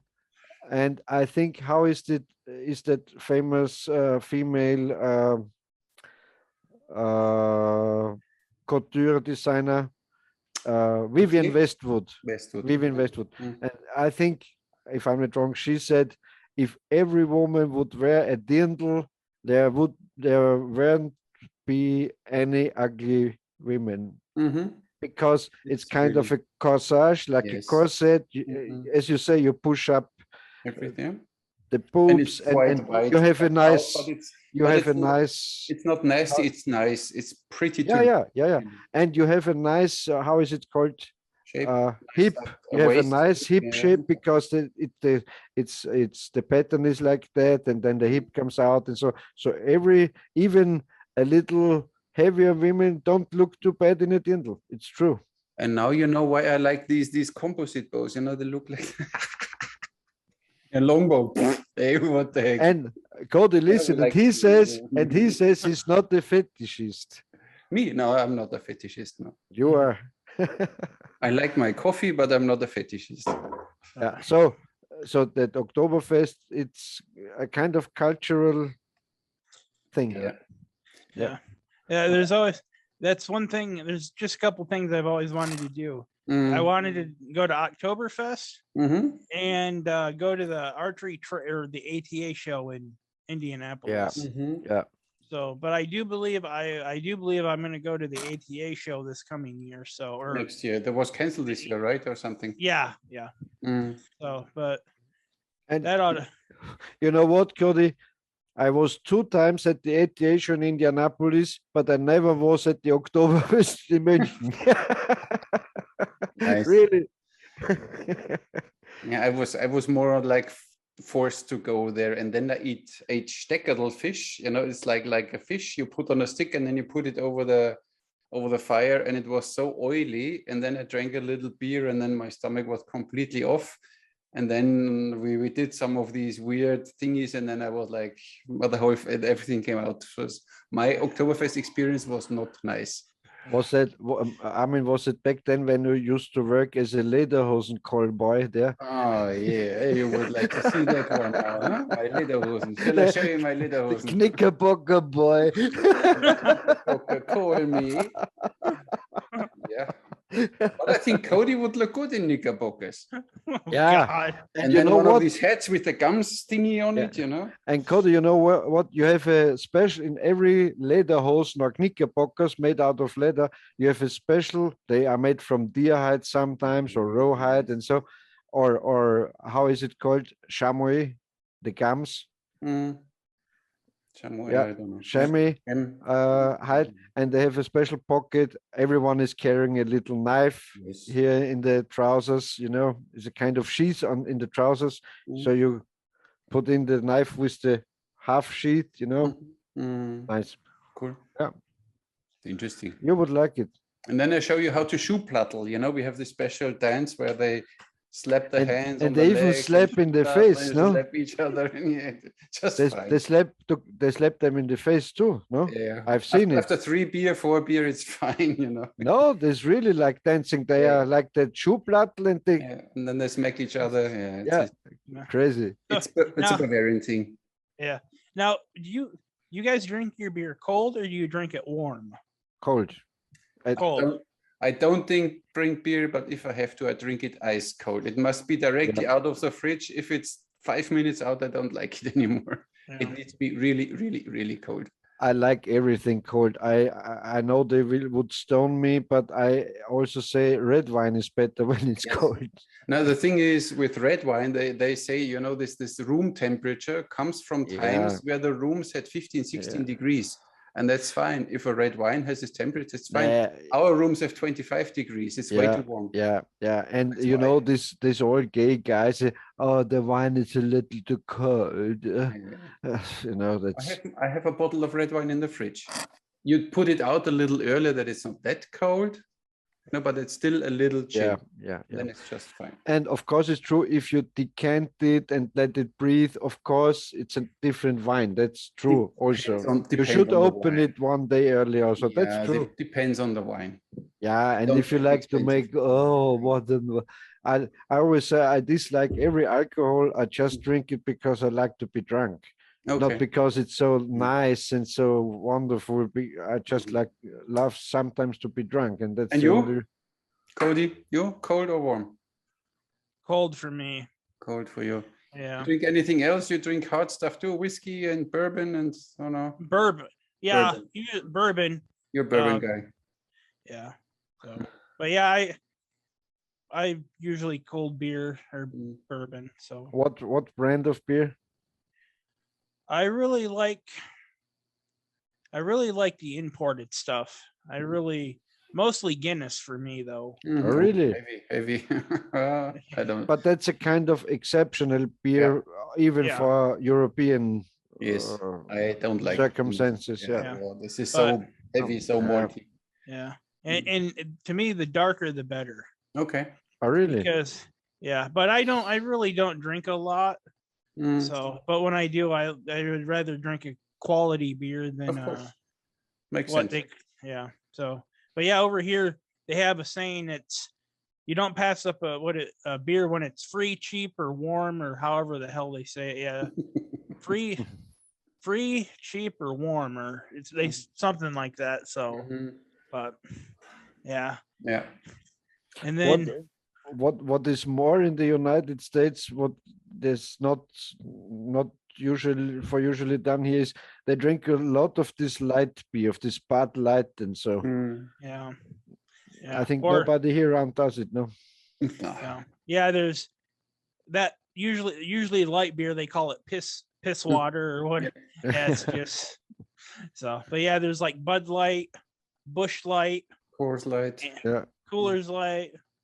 I never tried one. I never tried the light beer because I think if I drink a beer, I don't drink it very often. Then I want a proper beer. These light products, I mean, it's only for, I need my beer, but I can't drink real beer. So and our beers in Austria, especially, I think a little more. They have a little more alcohol. They're stronger, so to say, than the Bavarian or German beers. For usually. Yeah. Tegernsee, is this Bavarian or is this Austria? Tegernsee is Bavarian, but that's a nice beer. I had it. It's a nice sparkling, heavier one. That's nice, but it needs to be ice cold, otherwise, no way. I helped the guy laying kind of tiles at the Fliesen. Yep. And the boss there, who gave us this job. He lives in Tyrol and he always had Tegernsee in his garden house. And you know, the small bottles, not the half liter, but the 0.3. They're the best. And I put them into the fridge. Oh, wow. That was really good. I don't drink a lot of beer, but then. But you finish it before it gets, because it's warm. You get a big bottle and then you drink half of it and then it's warm. When I used to drink more beer, I always drink 0.3, not half liters, because it's too much. And the small ones you really get, and you drink more of beer with the small ones. Yeah. The other thing that used to be quite big over here was they put coffee in everything, like coffee with beer, and then they even have like a Coca-Cola now that has coffee in it. Okay. And it's just, that's disgusting. But you know what? Do this in Bavaria, we have a Reinheitsgebot for beer. You know, there's only water and Hopfen. Hopfen and malt. So there wasn't. There are only 3 ingredients, and you don't put anything else in it. So you know, because you said this coffee thing, Cody. Time ago, I like to cook chili con carne. And I looked up some recipes from the internet and the original Wikipedia. They fight about who invented it, the Mexicans or the Texans, and it's made with meat and there is minced meat and everything is possible, so to say. And in one of these Mexican recipes was they do a little coffee into the finished chili con carne. So I did it too. And that was not bad. Yeah, when nice idea. Chili, you have beans and you put coffee beans in, you know, the water of coffee beans. Bean to bean. And you know what Nate Steen and Laurel Walters, when we hunted in Idaho, they said, at night, I'm cooking a barbecue, Laurel said. I thought, barbecue, it's like grilling on the roast or so. No, they had a Dutch oven, and they put in, you know, fat, grease, or how you call it, schmaltz, grease, or oil, and everything was cut very big. The onions like that, pieces, and everything with carrots and something, and it all was roasted in the oil. And then they put in big chunks of meat, like half a fist size.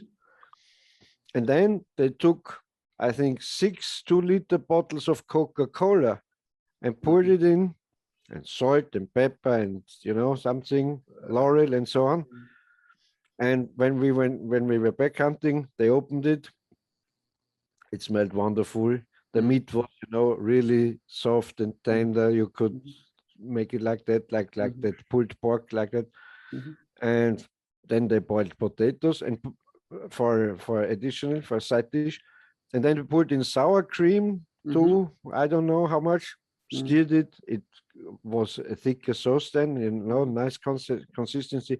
And that Coca-Cola thing was wonderful because it was a little sweet, a little spicy, wonderful. I never seen this before. What, Coca-Cola? And that is maybe like the coffee they put into the chili, and so they use Coca-Cola. It's just like here they have a thing where you take a whole chicken and you basically take a beer can, you slide the chicken over a full bottle of, or a full can of beer, and you put it in on the grill, and the flavor from the beer smokes into the chicken. Mm-hmm. That's pretty good.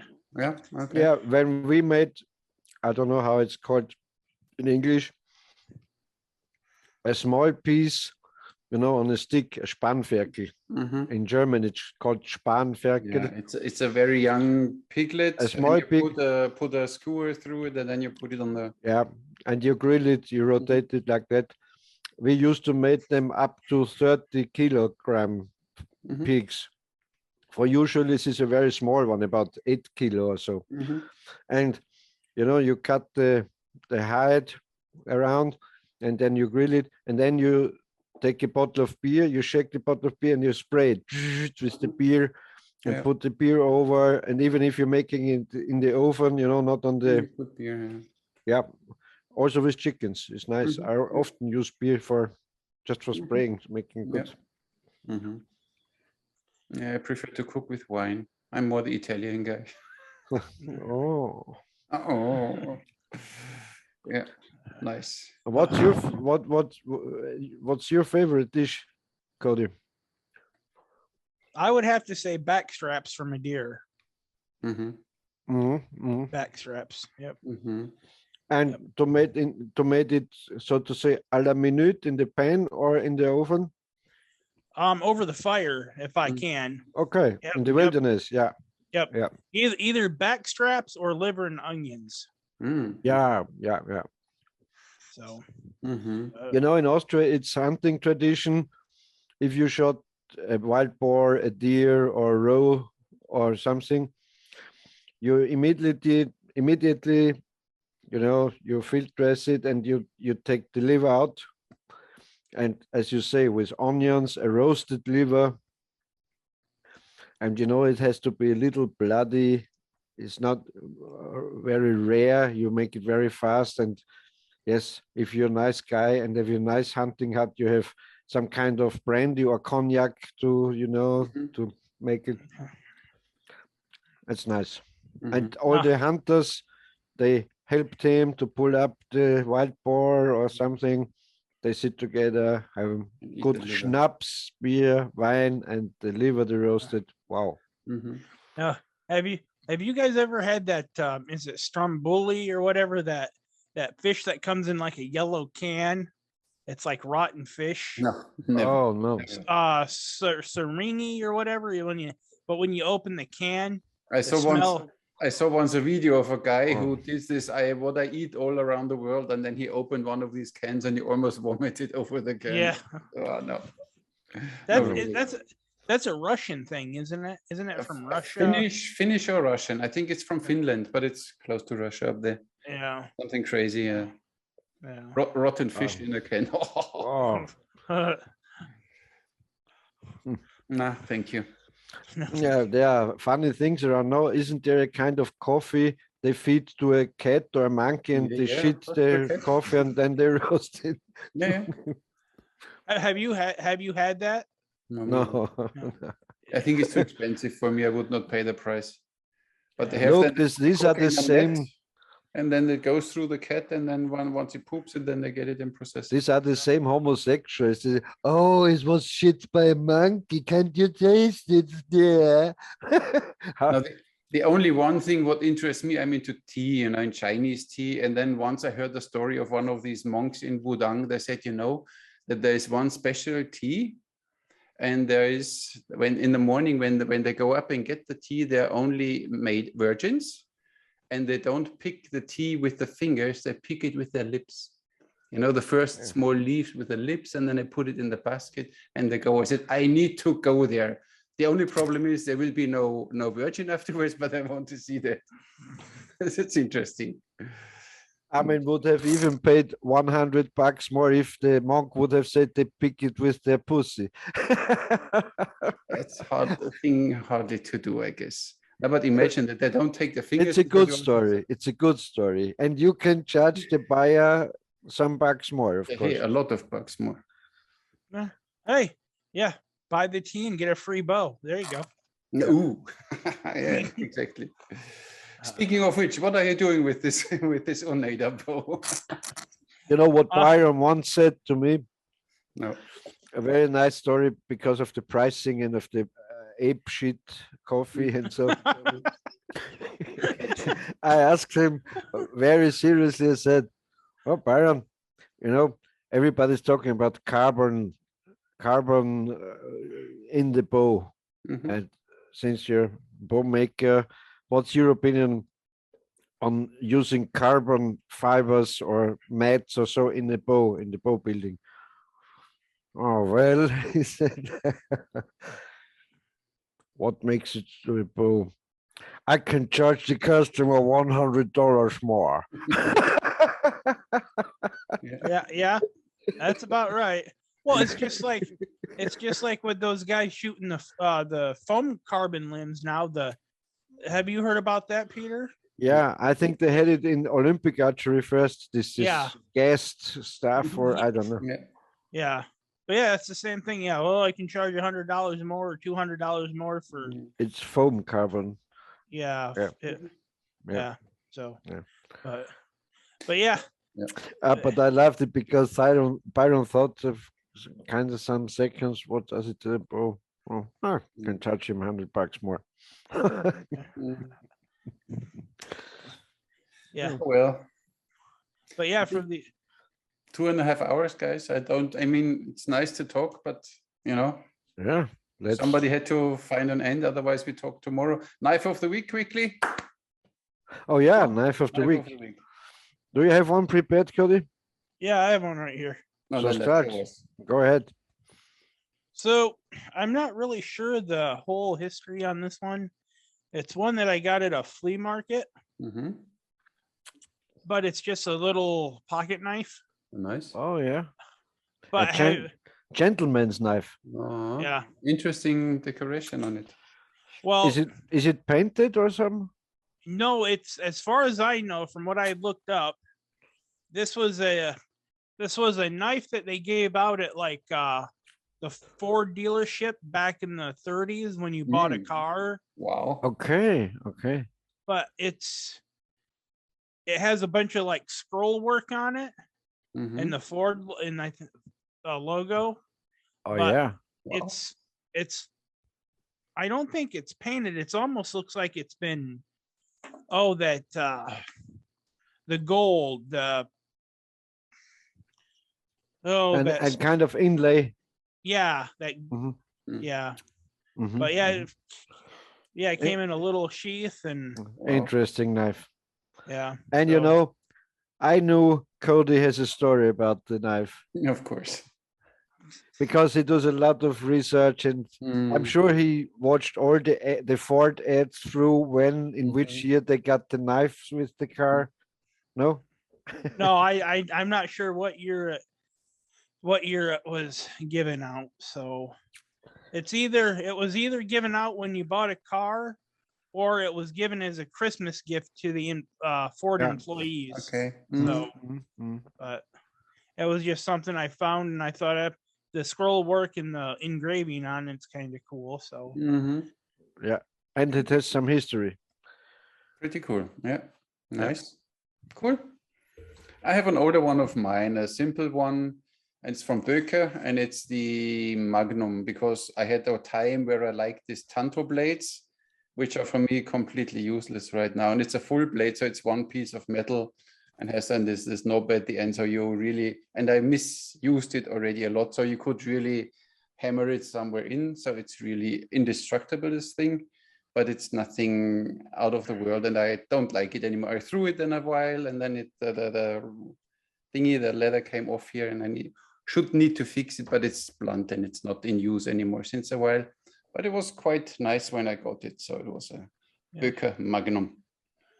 Now, do you guys do you guys need any like paperwork carrying a knife, or are you guys allowed to carry pocket knives at all with you, or no? This one, when the blade is not wider than your hand, you can have it, but you know, it's still always, usually nobody's saying something, but when you go in the wrong area in a discotheque and there's a bar fight, and then you are with this knife, and then you know you have problems for nothing.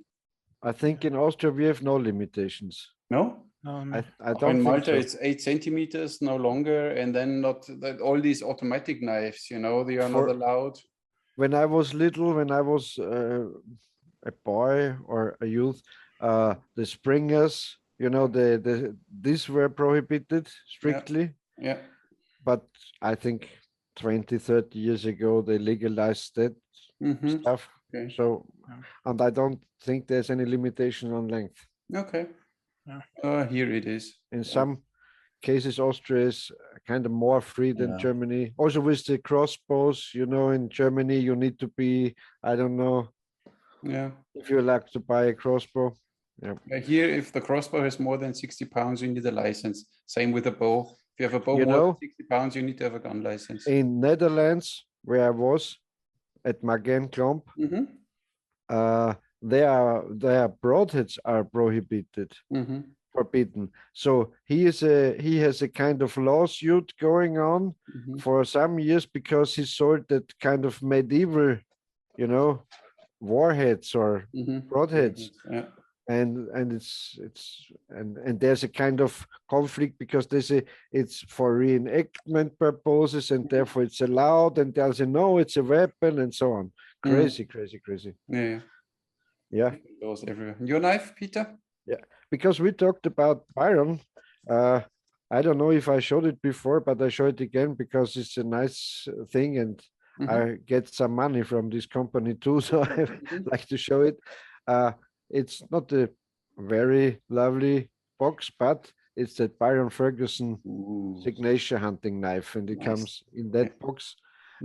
It was 2016, I think, when we, together with the French Wild Steer company, the company is making these archery knives and a lot of very nice looking military style fighting knives and boot knives and neck knives. So they're kind of innovative guys. And I think even the French army uses, some special units are using that Wild Steer knives and so on. And officially a knife for the paratroopers or so, I don't know. Okay. And yes, so we developed this Byron Ferguson knife, which is very a massive blade, and it's, I don't know the steel. Okay. Yes, and here it's engraved. I don't know if you can see it. Proper finger guard. That's nice. This Wild Steer, and here's Byron's signature. Here, signature. Yes, and yes, full tang, a nice hand guard, and a really massive knife. You also can take out the arrows or so. There's a lanyard hole here. Pretty. The sheath is good too. The sheath is also very interesting and sophisticated because you see it's like that, and then you close this flap over here. With this nice button. Yeah. One critic I would have it the opposite. Would have made it the opposite, so you can't rub on a tree and open it, just the opposite. But that's the only critic. So very nice knife, still available. I think also Three Rivers sells it. Yeah. And back then we made a contract with Wild Steer because I had the idea and I helped them a little with the design. I said I like the sheet like that and so on, and therefore I get some percentage of each sold. So everybody needs to buy now. I will put the link in the description. Of course, yeah. What I kind of dislike, but many people like it, is this how is it called? This the scales. Yes, kind of action wood handle. Yeah. I would have prepared, I don't know, some fancy, like that Kunststoff or so. E10 or mahogany or something, is some nice wood, not this action wood. Yes, or maybe dark green or orange, or more like a hunting, like a modern, I don't know, or a stag handle would also be. Stag handle. Very cool. Yeah, I like it like this more. No, I would prefer stag or The only thing I would like to have is if you could mount the sheath 90 degrees, that the knife is in line with the belt and not dangling down, because I don't like to have but it's me. Maybe one could sew on here if you really like. Also on the sheath is Byron's signature. Nice. Yeah, so it's a nice knife. Yeah, Heavy knife. Byron gets some percentage too, so everybody will be happy. Yeah, and also Wildsteer. Everyone would be Of course, happy. everybody's happy. You are happy. Weiss is happy. Byron is happy. Everyone We is are happy because you are happy. Yes, and I'm happy if you are happy. A happy people channel, so everybody's happy now. So, and here's a little, I don't know. Story about Byron. Wildsteer is therefore very proud to present the Byron Ferguson full tang knife, 9 inches long, with a 4 1/3 inch. Oh, here's the steel. X46 CR13 stainless steel blade made in France. The laminated stabilized Cocobolo handle. Laminized Cocobolo handle. Nice. You're getting tired, Cody? Yeah, A little. we have to stop. You need your afternoon nap now. We should really stop. How old are you now, Cody? 32. 32, and you need already afternoon nap. Holy cow. Oh, you got up early today, huh? Yeah, of course. Yeah. Was nice talking, friends. Yes, it was really nice. I hope we can have you again. But you still didn't tell me what you're doing with this Oneida bow. Oh, yeah. He wants it. Now you want it too. Armin wants it. Kept getting interrupted by Peter, so. Yeah, of course. Oh, sorry. Either he's eating or interrupting us. Such a good host. Or playing with his books. Exactly. Yeah. Well. So, yeah, I don't know what I was going to do with it yet. I might shoot it for a while. So, I could probably dig you up one if you want to play with one. I'll send you some pictures of the different models that they made and see if you like one out of the different models, and I can dig one up for you. So let's see. We talk. Yeah. What about you? But Cody, you have to have a good background story for the bow. Of course. Okay. A nice story. Stories are very important. I was once wanted to buy an Alfa Romeo and went to a dealer really in the middle of nowhere, and I said, "Look, this Alfa Romeo I would like to have. Can I have it?" And then he said, "Now sit down." I said, "What?" "Look first. The first guy who bought this car, blah blah blah." And then he told me the whole story of this car. I said, "Yes, okay, fine." So he has this emotional. He really was his passion to sell cars. Not only here, get it, go away. It was nice. So everything has to have a story. Yes, it's true. Yeah. Yeah. So, but you will do your job, no worries. So it was really nice talking to you guys, but we should find an end because 2.5 hours is already longer than every Avenger movie. So, but also better than any Avenger movie. No doubt about that. So good night, guys. It was really good to talk to you, Cody. I hope we can invite you again, that we are not too annoying. Best wishes to Michigan.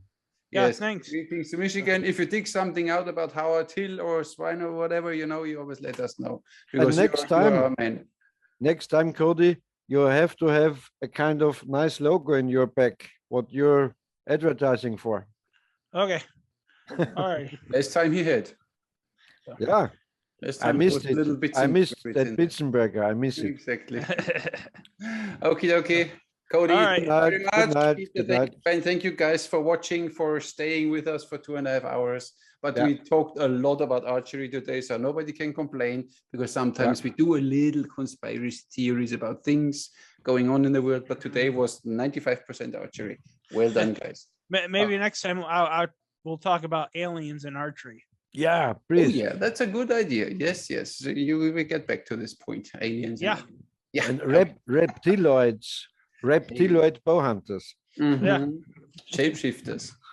Yeah. Have a good one. Enjoy your day. Thank you for joining us. Good night, guys. Thank you, guys. Next time. Ciao. Bye.